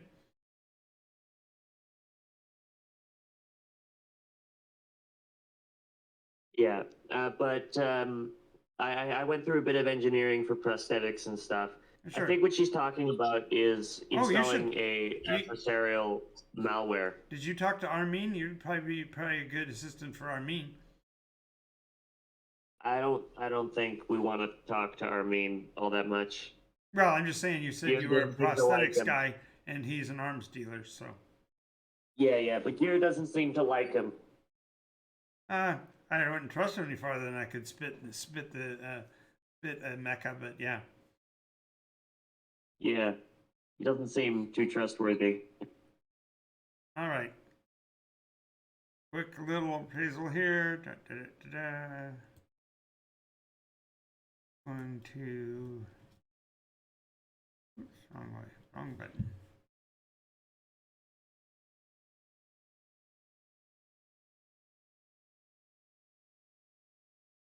Game table bot.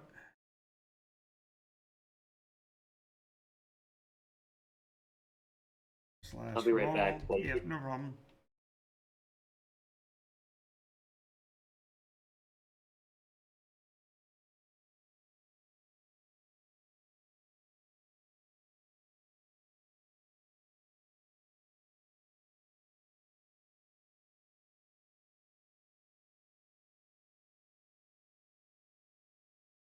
Okay, where are we moving on to? I'm checking out the ramps on all of Gear's innards here. Ah, Okay. Okay, so your conveyance is only at 10%.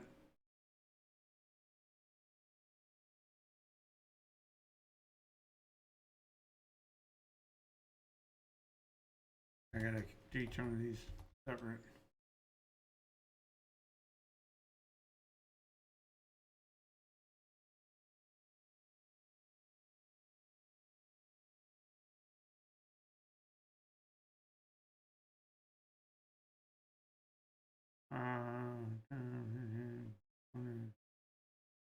Okay, your frame is 30.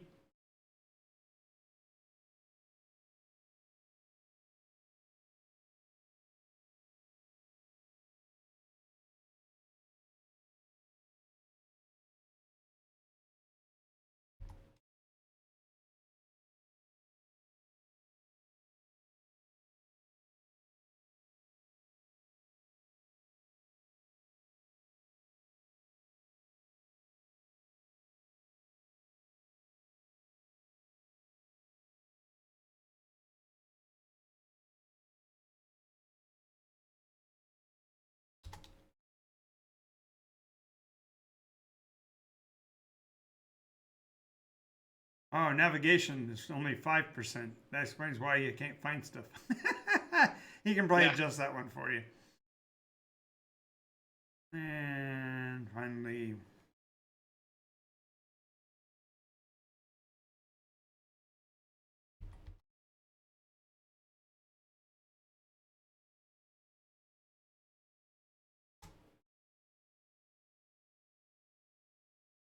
$30.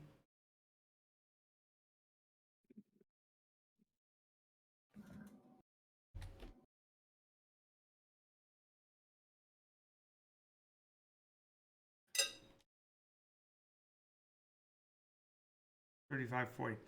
And so software packages are 40. There you go. And you go ahead and push the one that was the lowest up to 35. 35, so nav up to 35. What do you mean by conveyance? That's your mobility. That's your legs. Oh, that's rough. Okay. What's it at?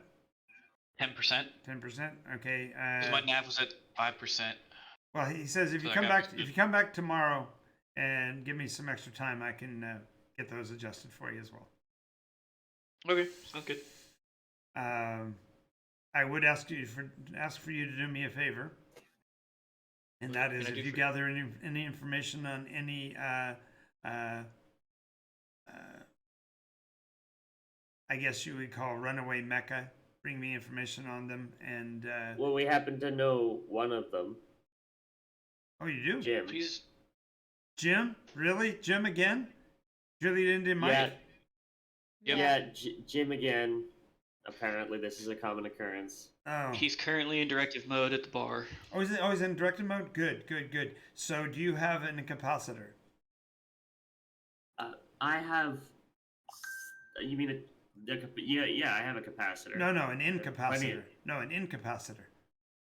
Oh, yeah, I managed to do that. Yeah, with an EMP. Oh no! That cancels programming. No, I need an incapacitor. If you don't have one, I can get you one. But if you have an incapacitor, then you can get Jim and bring him here. Oh, yeah, that would be good.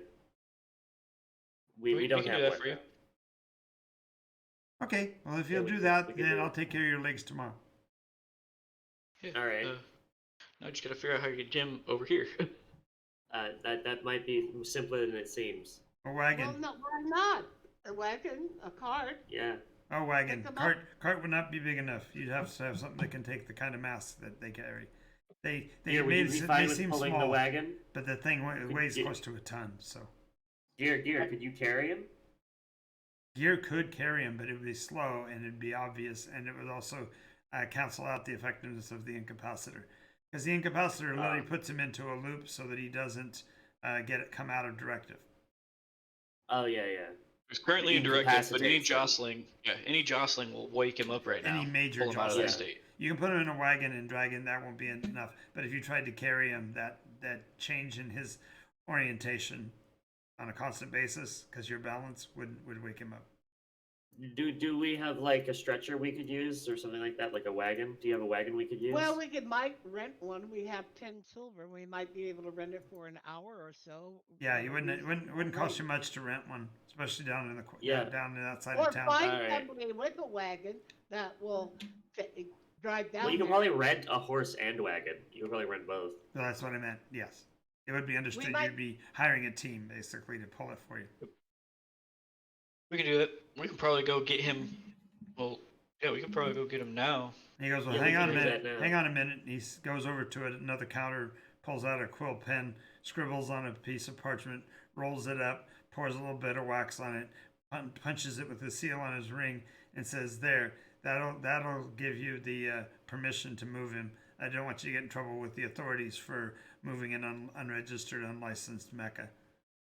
Well, I mean, that would be akin to kidnapping, you know? Exactly. Okay. But We will. This we is will collect- This is fundamentally the equivalent of doctor's orders. Yeah. We will It's collect like, him and he bring him needs back. to come to the doctor. Bring him here. We are the paramedics. Yep. One other question, Roger. Are you for or against this ongoing war at the junkyard? He says, "Isn't it obvious? I want a cessation of all conflict, but I have to bring them down easy because they aren't prepared for a life of peace. I mean, didn't you? Hence why a lot of us Many shut down. many of them come here specifically to throw themselves into the fray, and I'm concerned that might have been why you came here." And only- No. and No, only no. the- No, we're I- here but- because we're trying to find the person who doesn't want the war to No, continue. what I'm referring to is that you specified that you came on 300 years ago, and you may have come to the end of your rope and were headed here for joining the fray. Yeah, no. And I so- asked, do you happen to know a place where I could get batteries or some form of power source? Well, sure, you could go. More than likely, if you go up to the Everburn, if you can make it into the facility there, I'm sure they have plenty. But I'm not so sure that's a safe place to go. Do you know where there's other places in Burglecut, perhaps? No, nothing like that anywhere near here. As a matter of fact, the fact that the mirror came, they might have them, but I'm pretty certain they wouldn't share. They offered me passage, but Well, yes, because they were that's tantamount to them to kidnapping. Get you aboard a what? vessel, get you aboard a vessel, get you away from shoreline, and then impress you into service. International see. water. that's fair. Yeah, there's no laws in international water. Oh, there are laws in international water. I'm just not sure if there's laws here. And there are laws. No, there are laws under in the international waters, but they have been dictated between the Mir and the rest of the Mir alliance. That's fair. If I'm right, we were not a part of that. We No. were not a part of. No, part we of weren't. that No. alliance. It's best that we stay out of it. But None of the various Surface species. elves are part of it. but what is the place that you mentioned earlier? What's so dangerous Everburn. about it? The Everburn? Everburn. The lake What's so is on dangerous fire. about Everburn? The lake's on fire. I see. Well, my clothing is fire resistant. I'm not sure if it's fireproof entirely. Well, the issue is that the access ways into the facility at Everburn are under the water. I see. So we need a submarine. God, I hope they don't get there. Yeah, that would be unfortunate, I presume. But we need some form of underwater aquatic vessel, is what I meant by submarine. Yeah, that sounds like nonsense to me because nobody can live It's a underwater. lake. It's a No, lake. no, a boat, right? But it goes underwater and has air in Again, it. when a boat goes underwater, they call it sinking. Yeah, but this boat is supposed to sink. It You're goes not down gonna on you're not purpose. gonna get through to him. Nope. He's not gonna think that way. He's got a boat that goes underwater, The everybody boat, drowns. the thing, yeah. Okay, I explained a large round object He doesn't- filled with air that yeah. you sit inside and I'm put an engineer. underwater. I'm an engineer, but I work on these kind of machines. I don't work on that kind of machine. That sounds All right, This fair sounds enough. ludicrous. You can explain it to a mirror; he'll understand completely. Everybody else is gonna go, "You're crazy." Yeah. Okay, so let's go round up. Let's go Yeah, rent a cart and round up Jim. let's Wagon. round up Jim. Yeah, Okay. wagon. Or- Yeah. I'm sorry. So the Wagon or cart. I like in my dialect, I consider them the same thing. Like wagon and cart, they're functionally the same thing. It's just one's bigger. It's a matter of size. It's like semantics to me. That's fair, but in this culture, carts are used with hand rails, and you drag them behind you or push them in front of you. Yeah. We could get a cart and have Gear push it if Gear's okay with that. No, because it won't hold the weight because Oh, yeah. the mecha weigh close to a ton. They So we need a wagon. literally need the wagon for the undercarriage. horse and Because yeah, because like I know in British English we have like horse and cart, horse and wagon. They're the same thing. right. I get that. No, we need a functional wagon. Yeah, we Yeah, need a wagon. you need a 4-wheel wagon, not a 2-wheel cart. Yeah, exactly. Okay. All right, so yeah, you're able to find several vendors on the street that actually have signs that say that they're what's the term they put on cabs? There's a term for when a cab is available. Brand. Oh, you mean leaned? A No. cab? You know, it might be. I suggest it might be a good idea to put like an insignia on the side of the wagon to make sure that we don't get stopped by the authorities. You'll have the scroll. You'll be fine. You We have the scroll, but like, yeah. just wave the scroll. You should be fine. Oh yeah, that's fair. But like, it might be we could get priority through the city if we or medical transport. You know, Well, if you want to idea. buy a wagon at some point, certainly. But if you're just renting it, the waving of We don't have the money to buy it. We don't have money to buy a wagon though. Oh, But I sort Look, of for- I sort of hop in the back of the for a wagon. grand and for a grand total of 6 silver, you can find a wagon for 2 hours to drag the guy over. All right, so I suppose we do that. Yep. Yep.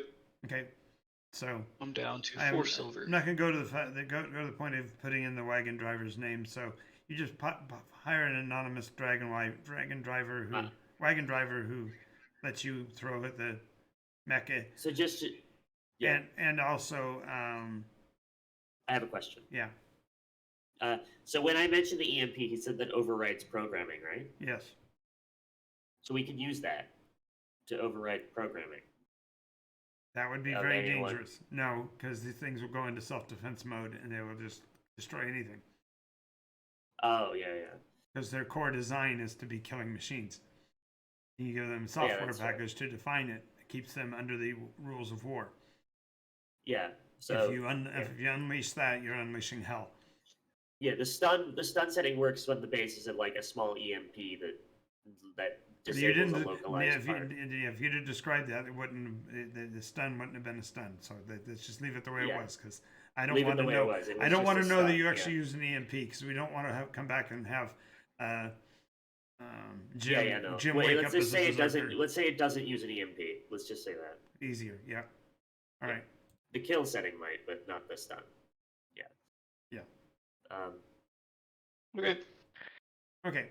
So we head back over. Is he still where we left him? Yes. Yeah, Jim, Yeah, Jim is sitting there, and what's really funny is that now he's making a sound that as you approach, Valkyrie kind of freezes for a second because she swears she heard that sound yesterday inside of the Urglik encampment. Oh no. Okay.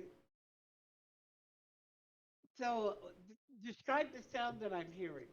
I mean, it sounds like a lumber mill. Oh, would I recognize the sound? Only when she describes it to you. Yeah, she says it sounds. No, like, I mean, would I recognize the sound coming from him as something that I would know about? Well, Like squelch. Is it like a squelch? no, it's not a squelch at all. Literally sounds Okay. like a long bladed saw drawn across wood. and then it. You are an empath, though. Go ahead and roll against your psychic. Okay. I have Me? to let- Yeah. Me? No, Me Yeah. too? Yeah. You Okay, yeah. Oh, yeah, okay. When they get to the right spot on Discord. No, I think he's referring to me, but like, is it Both also... of you. No, both of you. I'm- Both of you. Okay. We're both saying. I rolled a 15 out of 50. Okay. Yeah. So yeah, it's clearly the sound of snoring. Oh. Yeah. What about Valkyrie? Like, I would tell Valkyrie, oh, he's asleep. She still gets to roll it That's because the sound she gets to roll it because it gives her an advance on her skill as well. Yeah. Okay, just a moment. I can roll for you if it's... No, Yeah. I got it. Okay. She has to have the chart up anyway, so she knows which one to advance. Yeah, that's true. Okay. 1D100. Okay, I have a 40. Yeah, it's a double up. It's an 88. Yeah, it's more than that. It's More than double up. So she doesn't know what it is. She's scared for a second, and then you say, dude, he's snoring. Oh, that's the way the Urgliks know. That's where the Urglik sounded when he was sleeping yesterday. Oh, okay. Maybe they have a technomaton in the Urglik encampment No. that's snoring. No, it's just literally just the sawing sound. He's emulating snoring in his... Oh, yeah. He's more than likely That's part fair. of his mortal protocol to make sure that he would not be shot at by his allies while sleeping. Yeah. Anyway, so you come Alright, in. He's still So zoned out. We attach the incapacitor. Okay, I suppose we so attach the incapacitor. you got the engineering skills, so go ahead and do the engineering to attach it.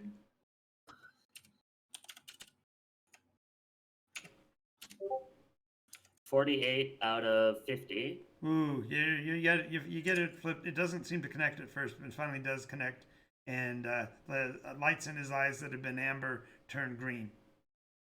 All right, that's a close one. Yeah, it's safe. You can move him now. So Gear, go ahead and do Would it be engineering general? Yeah. Yeah. Gear, go ahead and make a resilience check to move him over, or if you got lifting. or moving. I think gear. Yeah. Is it Gear? Resilience. We can both do it together. We can do it together so he is stable. The mass to size ratio, you're not going to affect much because he's like You almost a said ton. resolve or resilience? Resilience. Why didn't that go through? You have to do it roll and then hit tab and then hit 1d100. It's And then just hit a enter change. twice. Oh, I changing the did the mechanism. old-fashioned way. It worked either way, Gene. It worked out. Oh, that's probably why Yeah, it he's works doing either this way. one. Oh no, No. that doesn't work. You sure you don't want some help? We can all pitch in. Just slash roll and then hit enter. Ow. I got a 44 out of 35, so it's a Is partial there- success. Is there a fence pole somewhere near? So that we Uh, can kind of use a lever? Well, I would know how to load people onto stretchers, so like I got a partial success. And Valkyrie, if you want to He's help, just lift- helping guide, but yeah, the issue is that Gary had to make the check to lift him Yeah. and carry him out. Yeah, but Valkyrie, if you want to help lift with your Sure, resilience, we can. I'll help lift. I'll help Yeah. steady to make sure that we don't roll them around or do too much. Yeah. I'm just helping to steady so that we're offsetting the major failure of gear.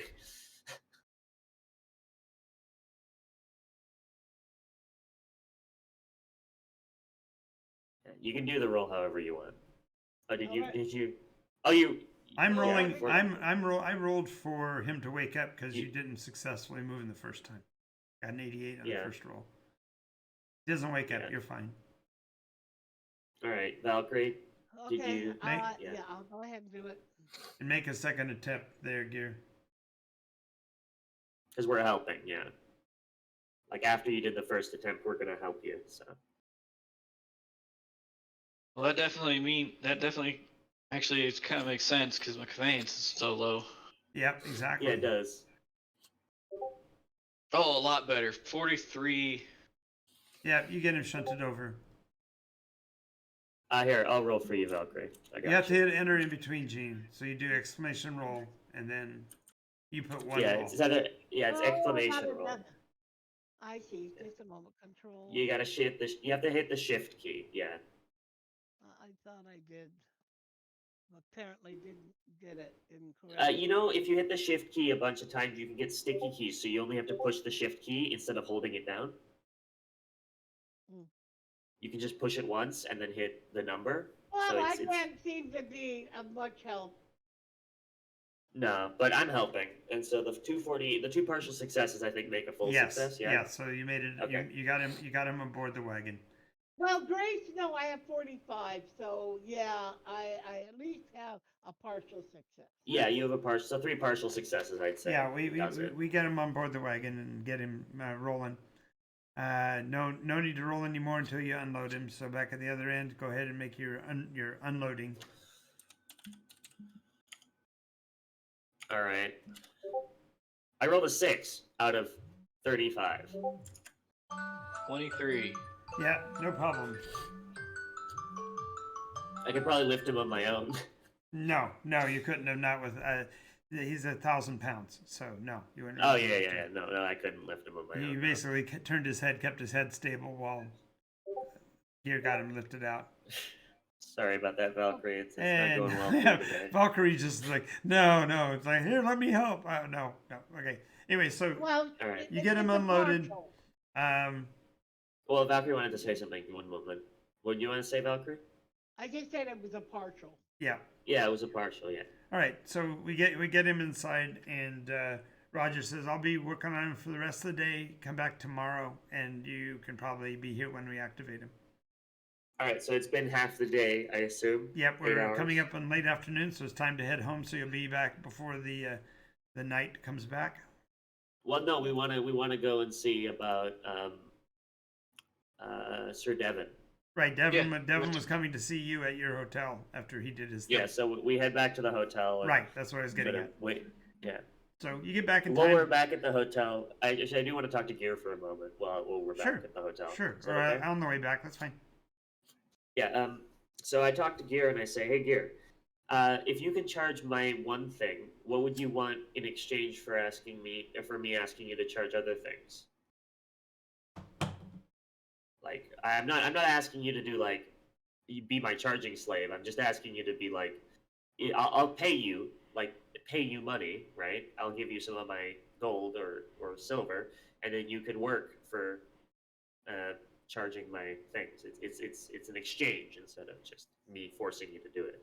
Okay, and as a quick aside, really quickly, Gear, realize this is like a Native American being asked to asked if somebody else can pay for the use of air. Yeah. You're like, I get power all the time, so why couldn't I? It's like, why would I charge you? That's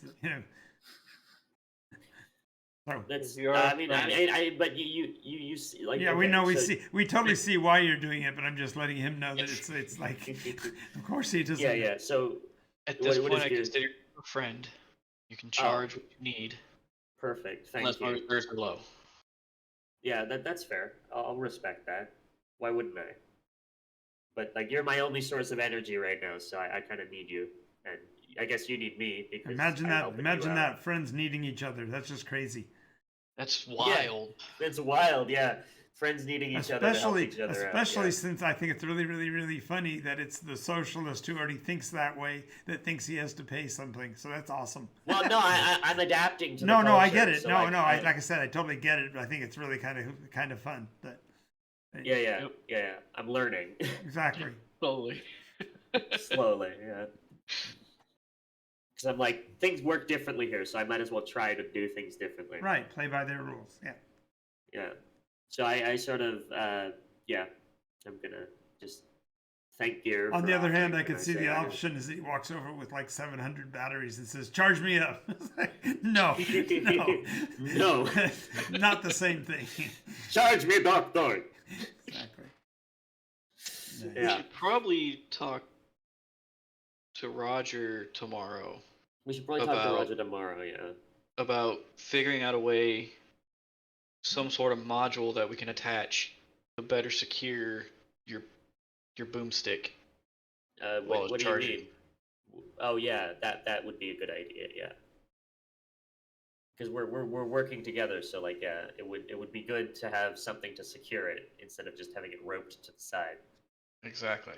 Maybe we could let you use it while it's charging, and it could be your defense, your gun, your boomstick. Well, While I it's, got- like I got 4 arms. I got 2 hammers. I got 2 hand But- crossbows. So I thought I'm pretty good. you're pretty good. Yeah. I thought we confirmed you only had 2 arms right now, and you were going to need the other 2. Yeah, you have 2 arms, and you're gonna get 2 arms later. Yeah. You had the 2 arm attachments that you could put on for the mid arms, right? Okay. No, yeah. no. He has 4 arms because they're modular, Yeah. right? They come out the side. Remember, we talked about that in the very first It- session. The very first session, I still had my lower arms. No, I knew Yeah. you had the connectors for them. I didn't know if the arms were actually attached. I just was verifying. Oh yeah. I think what he said is that they come out the side when They he do. needs them, and they go back inside when they don't need them. Okay. Yeah, I think that's what we agreed That's upon. that's what I was Okay. thinking with the They kind modular of thing. fit closer to the body when Sure. you're Yep. not using them, and then No, they go inside the body. I think. They fold onto his I back. don't know. Oh, Yeah, okay. there wouldn't be Yeah. enough room with the power core inside and all that. Oh yeah. They have They have like to fold they up have near like the body. they have like a It's- ball, it's ball just- joint at the shoulder that rotates backward, so that way. It Oh goes- yeah. It's just kind of like how the solar panels come out. Is how I thought it would be. Right, sort of.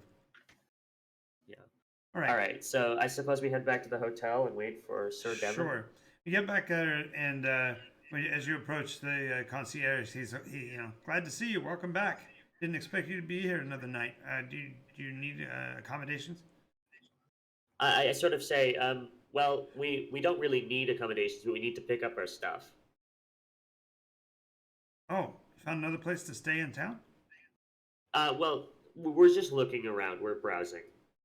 You might want to keep your stuff in a secure location. We can keep it in our bell desk for a couple of days if you need to. How much would that cost? No, complimentary. You paid. You had a month that you stayed with us, so Oh, of course. Okay.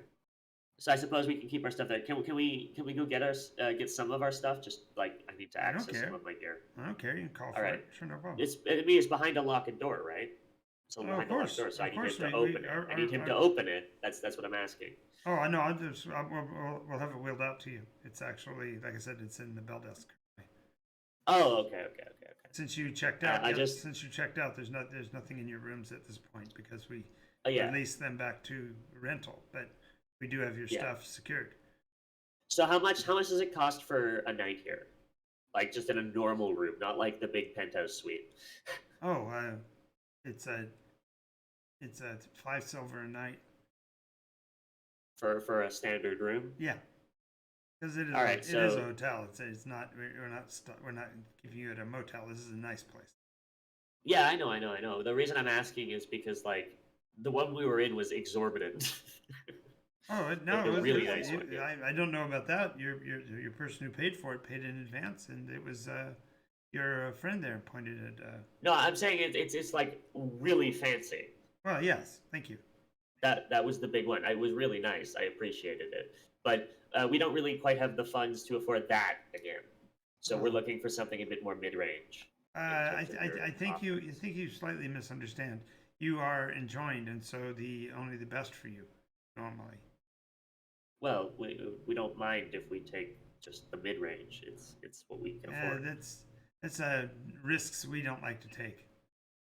I see. You're Of enjoined. course. You're enjoined. We want to protect you. That's honestly fair. There are organizations in this city that wouldn't bat an eye at putting you down to prove a point. I feel that we're sufficiently well defended, though. Yes, I Well- understand that, but from our liability standpoint, we don't have to pay the Oh, of exorbitant course, yes. fees for the failure to do so, because it would reflect Yes, that's negatively on our affiliations. That's fair. Do you know somewhere where we could get something a little bit more mid-range? Anywhere we go, it's going to be the same story. Well, there Ah. you could pay less money, but you get less protection.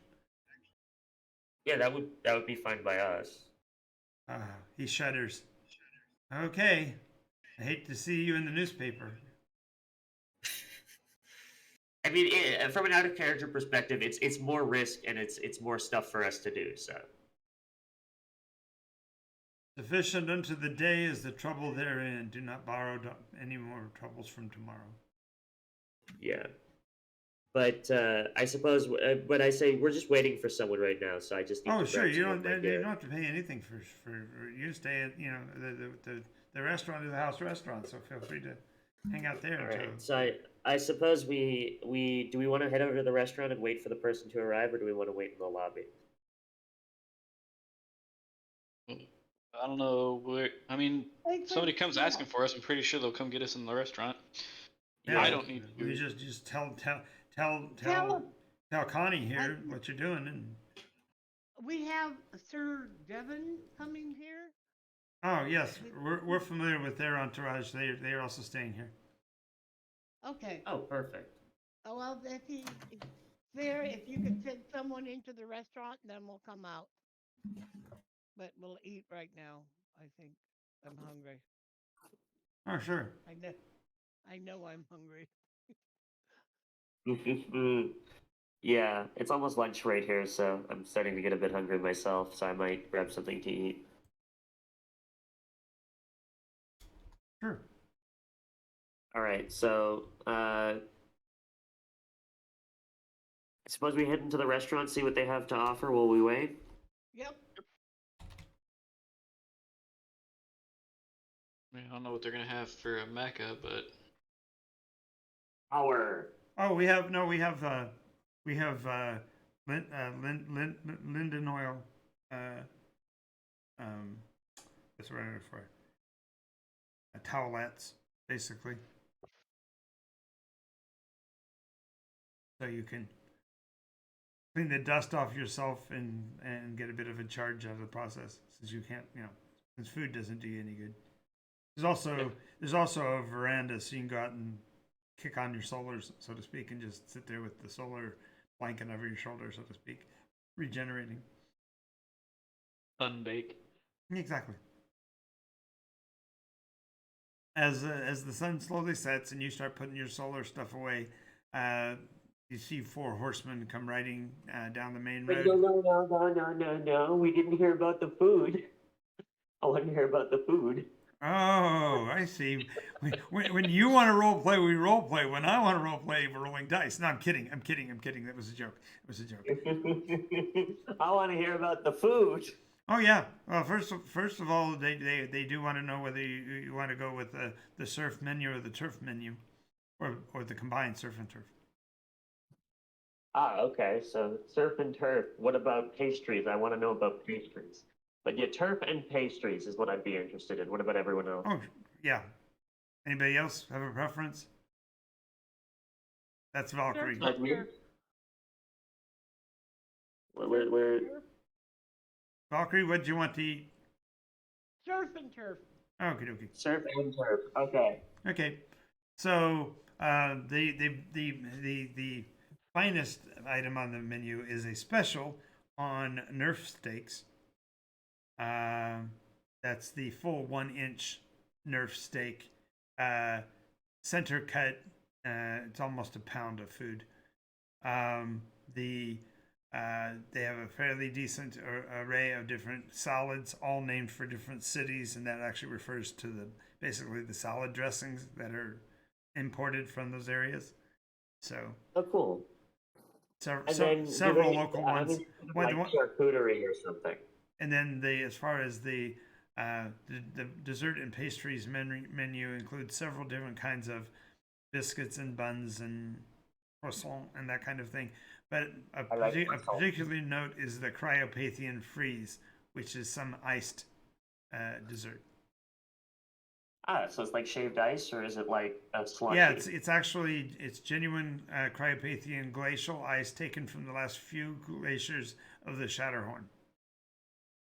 Ah, okay. So when in Rome, I suppose. So when in Burgle Cut, Uh, do as the Burgle Cutty. Yep. Yeah, yeah.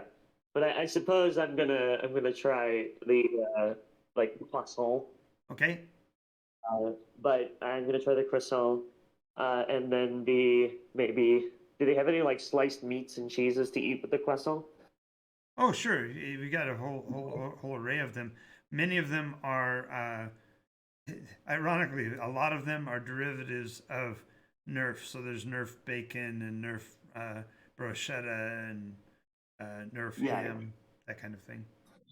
Yeah, okay, so I'll try some of those. I'm just gonna take a little bit of like everything in terms of charcuterie and then a bit of salad. Okay. What does the nerf taste like? So Nerf. just so I know. Imagine what is it, Kobe or whatever the new name is for it, the Japanese Wagyu, I think. Japanese Yeah. perfectly tended, fed on beer and suspended for its whole life, so it's evenly marbled and all of that kind of stuff. Yeah. Daily. It's exquisite. You know, I'm surprised. Have you actually had Wagyu before? It's actually a really good meat, but I worked for Wagyu is very dense. I worked for Konami, and I got to yes. work in Roppongi. So yes, I've had. Yeah. So what I find is I find funny that you're saying a pound of Wagyu, and I'm like, how could you eat that? Because you know how filling it is, right? Yes, but the point here is that It's it's robust, and a lot of the folk are like adventure folk, and so they come in once in a while for something really fancy, and this is what they get. So that's fair. Yeah, that's fair. So it's like a trucker's breakfast here, yeah, where you have like all this smorgasbord of all this stuff, and then it's just like a lot of meat and a lot of eggs. right, and also the pricing on it is absolutely surprising, because you would think with the kind of quality we're talking about, you'd have prices in the high tens of silver or even gold. In this case, it's just it's the standard fare, so it's like three or four silver for the whole meal. They have to appeal to like the people who are coming in, right? It's all about marketing. No, it's actually they've got an overstock of Nerf. Interesting. Okay. They've got makes sense. more Nerf So than they can move. some vegetables, some salads. Yep. So to see how they taste. Yep. And then what do you want to do? What does the surf taste like? Just so I get an idea what Valkyrie's eating. Oh, surf. Well, surf has a wide variety of different exotic meats, because of the fact that half the food is actually done by airship. And what's really funny is they actually have that listed on the menu, that some of these surf items are airborne and therefore are a little bit more gamey, so to speak. The airborne fish life, although it is able to be airborne, actually is more hardy because it has to exert more muscles, so to speak, to float than they do when they're in the water. So the more succulent fishes and like the shrimp and the scampi and such are from underwater, whereas the sea bass and the sailfish and such are airborne. I wonder if they have something like tuna. That would be interesting. They are, but the tuna in this case are really dangerous to catch because they are one of the largest fish that also schools, and so Oh yes, so is tuna though. that's what I'm saying. Therefore, they Yeah. are. But when they're airborne, they are a lot more dangerous to deal with because they can actually sink a ship in the air. So I assume they make them highly sought after, yeah. Yeah, more so in the south than up here in the north because they're harder to find and there's more. Salmon are far more prevalent up here. Well, no, but that means, in my opinion, that they would be more like delicacy up here. Yeah, but they're also they're just there's a bit more of a localized taste as well. You get Oh yeah, used, that's fair. Yeah. you get used to what you like, and then they call that seafood to them. It's like, that's a little rich, little. It's like I might get. you're also talking about a generalized restaurant as compared to, say, as actually a seafood or sushi bar, which case Yeah, that I would might be get some seafood carpaccio with some like croissants.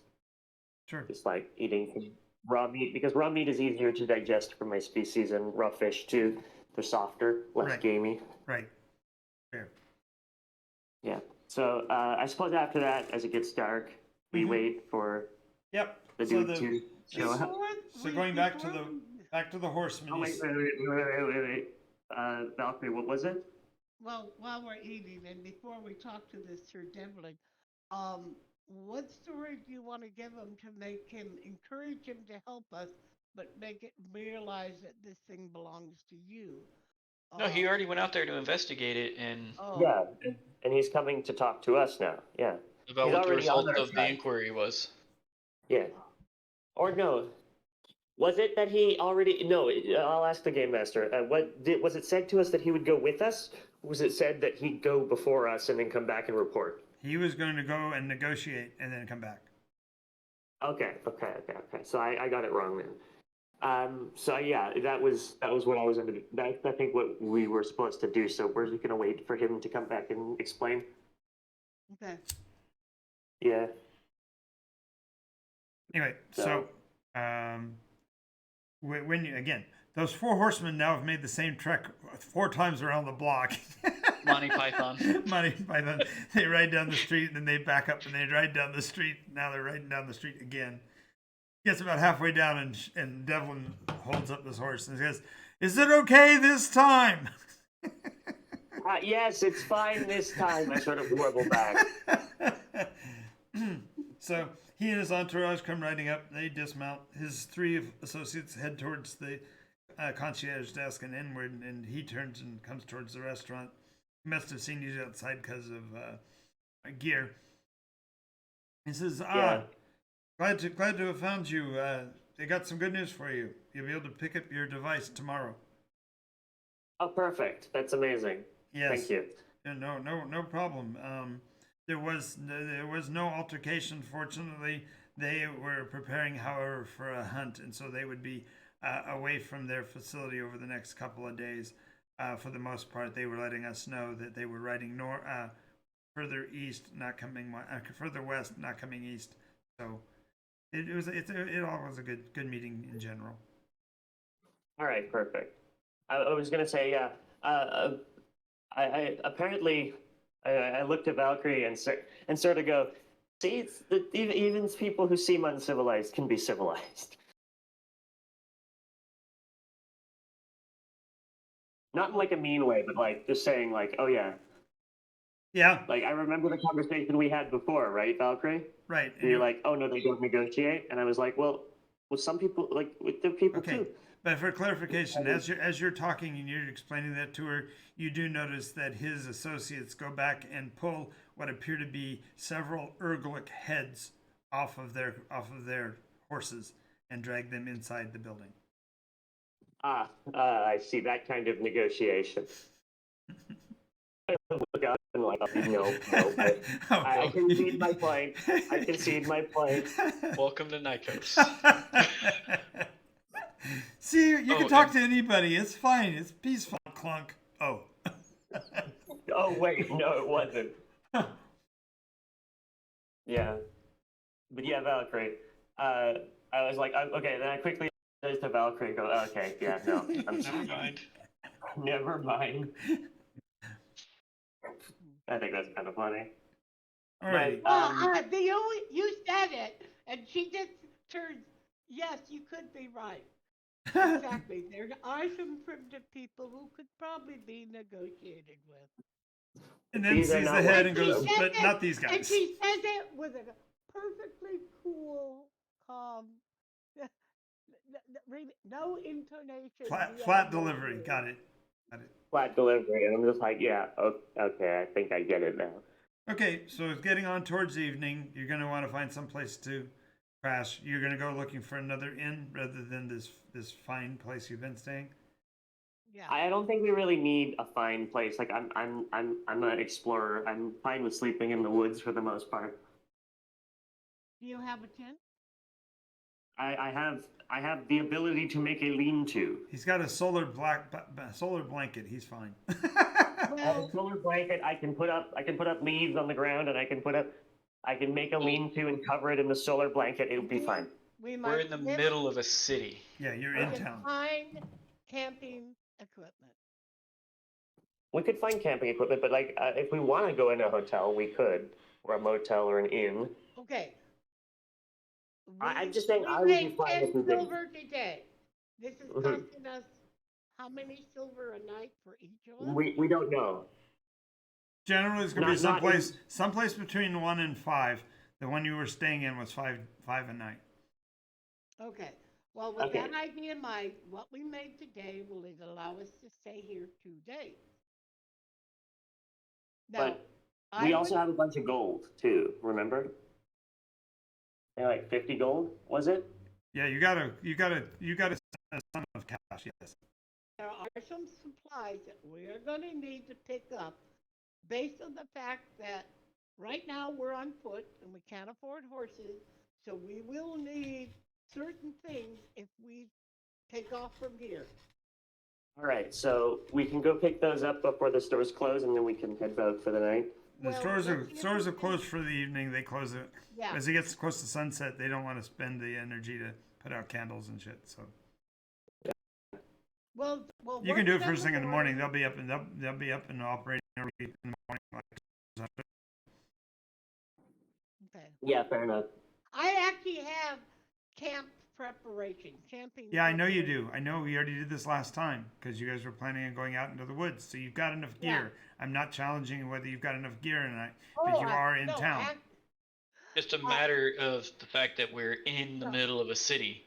I did take that skill, camping. I get it, preparation, Gene. Yes, that's fine. Okay. No. Yeah, I think we all get it. All right. I was gonna say though, we could look for a mid-range inn. So he wants to find a place that runs 3 silver instead of Yep. 5. Wait. The other thing is you might find a boarding facility where we could get our meals, especially in the morning. at These would night, all be and inclusive, lunch Gene. break. This is not a time frame where they have to separate. So yes, these are all places like Yeah. that. Unless you're going to drop all the way down to the silver a night flop houses, which are really dangerous. Generally speaking, these places do include some modicum for breakfast and such. So Okay, so we could find like a tavern or like an inn, like something quaint and local. Yep. well, yeah, Well, The, I'm the not 3 too silver quick. place. yeah, you can find a 3 silver place between here and the outer outskirts of town. So yes, the further you go out, the further you go out, the prices go up and then they go down because as you go further in, you got the people that really want to get away from the coast, want to get away from a ship and have a nice hotel, and then beyond that are the cheapest. Yeah. So you're able to find Alright, it. It's three. We'll just call it the 3 Dragon Ante. That sounds like a decent name for a place. All right. 3 dragon ante, but they only charge 3 silver. Okay.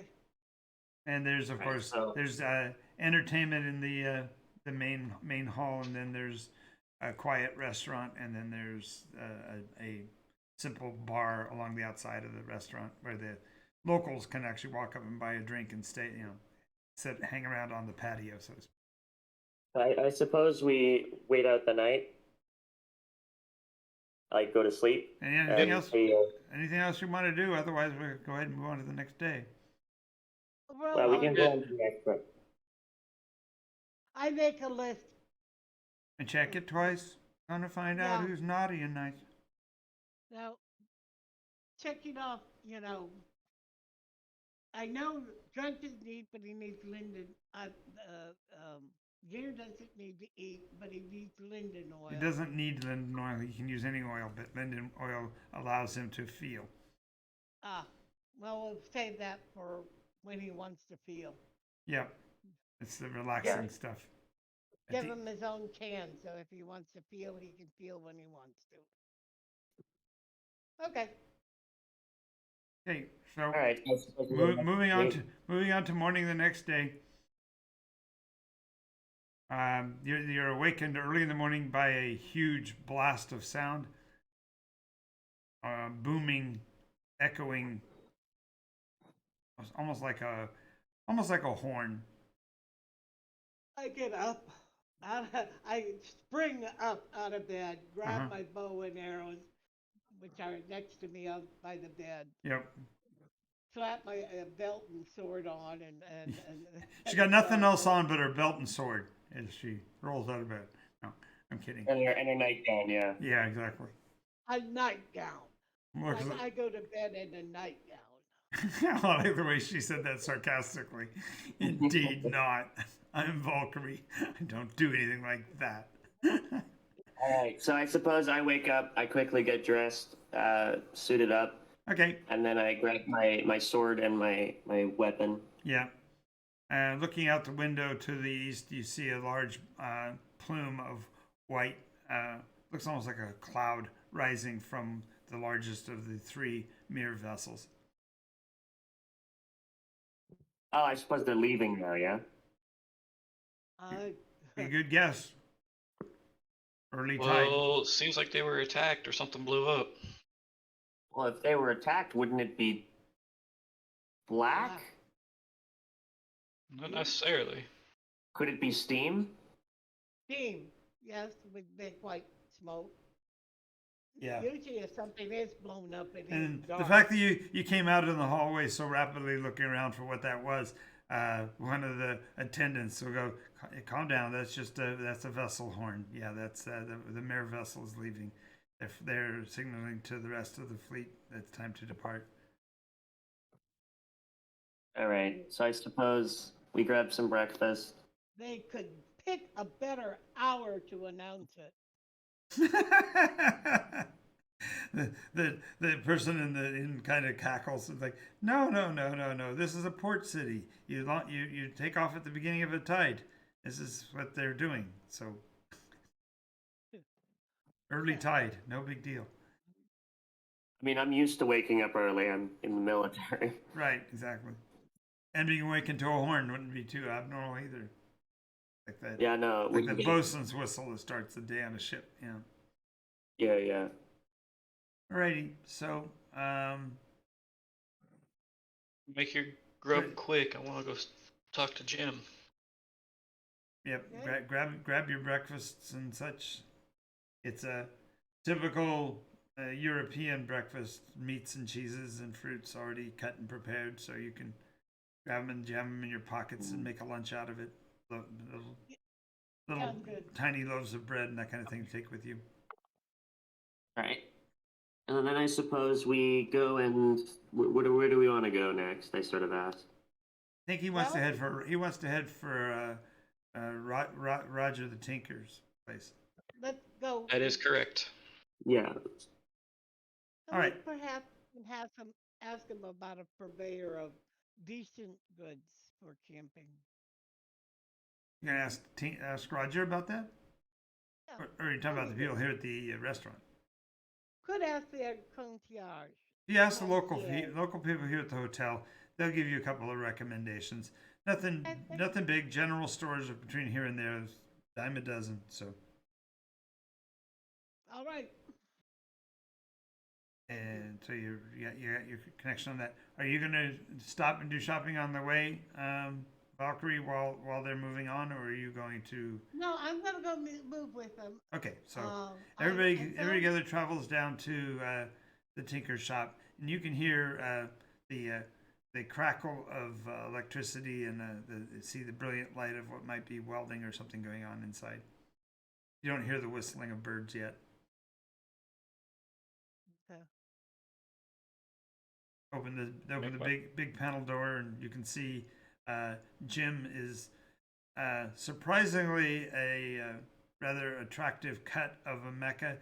He's his arms are mounted so that they give maximum fear. So he looks low and wide like a warrior mecha, but his lower arms are lifter manipulators, seemingly suitable to his job of loader. Yep. All right, so Roger We turns, walk- smiles, and says, "Oh, I'm so glad you're here. It's about time to pull off the incapacitor, but I wanted to make sure you were here in case there's something bad happened. Just be on your toes. I don't think you should. I don't recommend having weapons drawn at the moment when he activates, but just be aware that it may or may not have functioned properly." Okay. I suppose we wait then, yeah? Yep. Let's do this.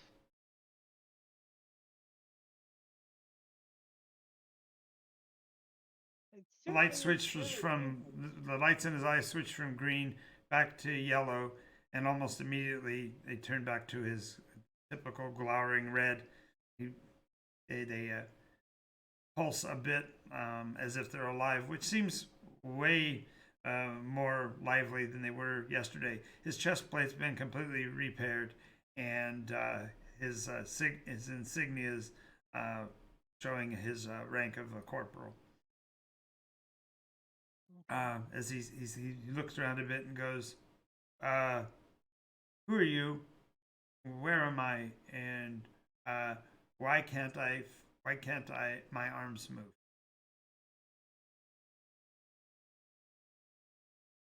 You're I'm in gonna. Roger's shop. This is Roger. Roger tips his hat and then runs forward. He says, just a minute," and he pulls he has a little mechanical clip with a couple of alligator clips on the end of it. As he pulls it away, the robot's arms go into their automatic self-check, so they spin around and move around a bit. You can hear them powering up and then powering down. He goes, okay, that's better. I must return to the front. Why must you return to the front? It is of utmost priority that I regain my standing orders from the quartermaster, and I am not within receiving range of the quartermaster at this point. That's where she goes. That's where he gets messed up. He goes back there and gets countermanding orders. You don't have to go back. That's silly. Of course, I have to go back. I am a member of the 15th Corps of the Nemesis Division. That is a false war. Focus. The true war is already over. He tilts his head slightly, but you can see that the lights in his eyes gain another level of intensity. He says, "Of course the war is continuing. I do have a carrier signal. I just cannot receive orders yet. If you would please direct me to the roadway so that I may return to my unit." Is this what happens every time, Roger? Roger goes, "Dude, I don't do this. When I turn him on, generally speaking, it's after I reboot. But you guys asked me to repair him, so I just repaired him. I didn't reboot him." Oh, That's fair enough. Well, He says, I think you want to hint to him, suggest to him what you guys were talking to him about yesterday so that he remembers who you are. Well, yesterday, yes, yesterday, wasn't it that he was going to help uh, Log? He was going to go speak with Lodge. Yes, that is correct. I do recall this subroutine. I don't know where it came from, but I definitely have a subroutine that says to recover the unit Lodge. Please direct me to where I can find him. Recover is the wrong term.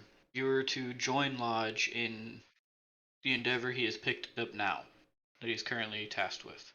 Yes, that is your new protocol. Your new set of orders.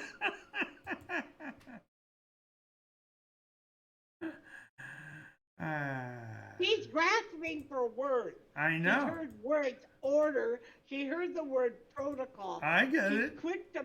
I get it. It's all good. It's very funny.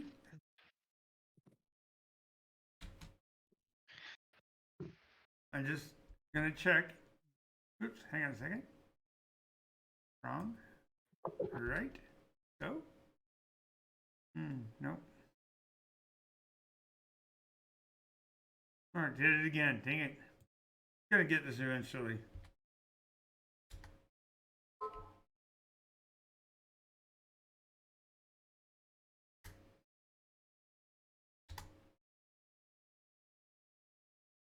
That is not that is incorrect, as we do not receive such orders from meat bags.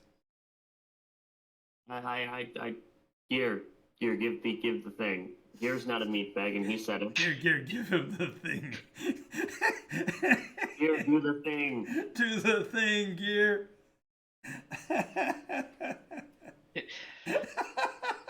BP. That's very funny. I want. You know what? I'm gonna walk up and interface with. Jim. Oh, how intimate! Go ahead.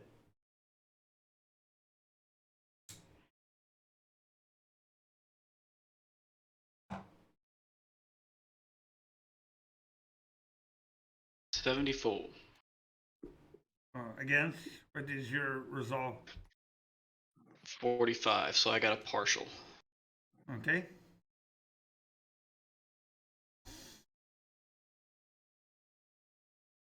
I got a partial. I'm confused. This protocols do not match. Mismatch error. What do you call that? There's a net. What's the term? Something mismatch that always happens in computers. Syntax error. Syntax error. Exactly. Yeah. Reboot. Attempt again. She goes over to Roger. Maybe you should reboot him. No, I meant for PJ to roll again. Oh. Yeah.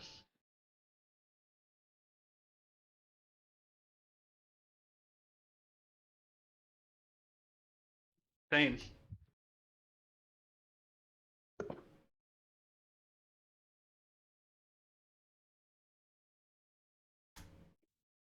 You got a 74.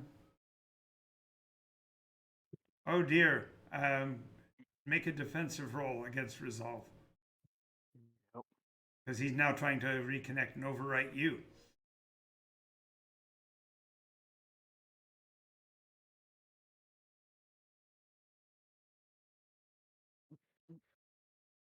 D100, enter.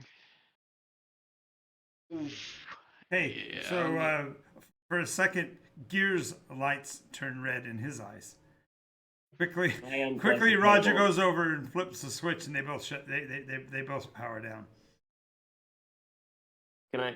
Yeah. And he looks over at the two. He goes, "Okay, what do we do now?" Fix them. We don't just repair them. Reboot them. All right. Yeah, go ahead and have your. He disconnects the two of them, so there's no longer a connection. He says, "Okay, I'll go ahead and reboot Jim. You guys go ahead and while I'm doing that, you work with your friend here and try to get him to shake out or whatever's going on with him.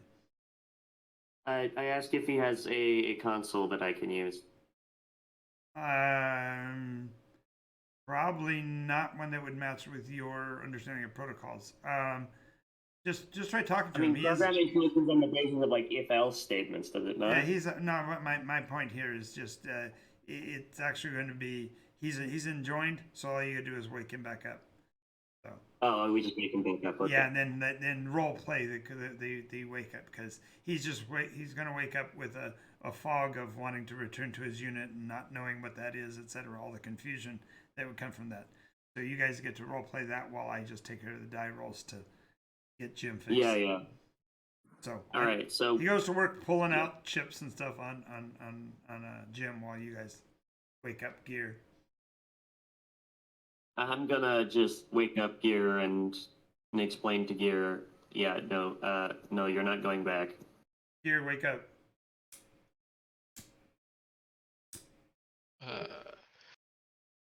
Defensive 105th Reaper Battalion, location unknown, directive invalid. Your Can't directive is to wait where you are. Processing. Invalid. Go ahead and roll a re-roll a reboot there for yourself. Ooh, look at that, a 2. Oh yeah. When I could have used it Resolve. earlier. Yep. Resolve. Poof. I feel great. Like, what the hell was that? Oh crap. You feel a little bit of social guilt as you realize you were thinking about murdering people again for a second. Yeah, that's not healthy. He shakes his head, says that's not healthy. I apologize for that. Yeah, it's fine. apparently in trying to straighten him out, he was trying to mess you up. Oh, he tried to overwrite me. That's probably what ended up happening. Is this something we have to be careful with? If I interface with other mechas, yes. I was trying to get into his subroutine to convince him that way, because it's programming, software level. Okay. And you opened up an end if gate there or something. I have an idea. I look up at Roger, or what's his name? Uh-huh. Yeah, And I say, you know how Armin has the shackle, essentially? That's what I call it. The retainer. Yeah. Could we make one of those for ones that are affected by the war that just keeps it on them and prevents them from going to war? Yeah, I would never condone that. That's a form of No, it would just suppress their warlike tendencies instead of just having to reboot. Yeah, that's just destroying self-will. No, I'm never going to do that. Otherwise, there would never be another enjoined. That's fair. If that was done to all mecha, there would be no enjoined. That's fair. No, I'm just thinking out loud. Is that possible? Yeah, if it was, then you're talking about what every nemesis, all those technomancers I was talking about that are trying to pull stuff out of the war zone, they're trying to refit it for their own purposes, and that's exactly what they do. Ah, I see. The closest I've got is my incapacitor that makes it impossible for them to operate under any protocols until such time as I can work on them. So my incapacitor is the neutral equivalent, because otherwise we're no different than they are. Making somebody do something they don't want to do or that they're not designed to do is itself a form of slavery. That's fair. I'm a bit tired right now. No worries, and we are pretty much at our closing time. So the good news is that you do reboot Jim.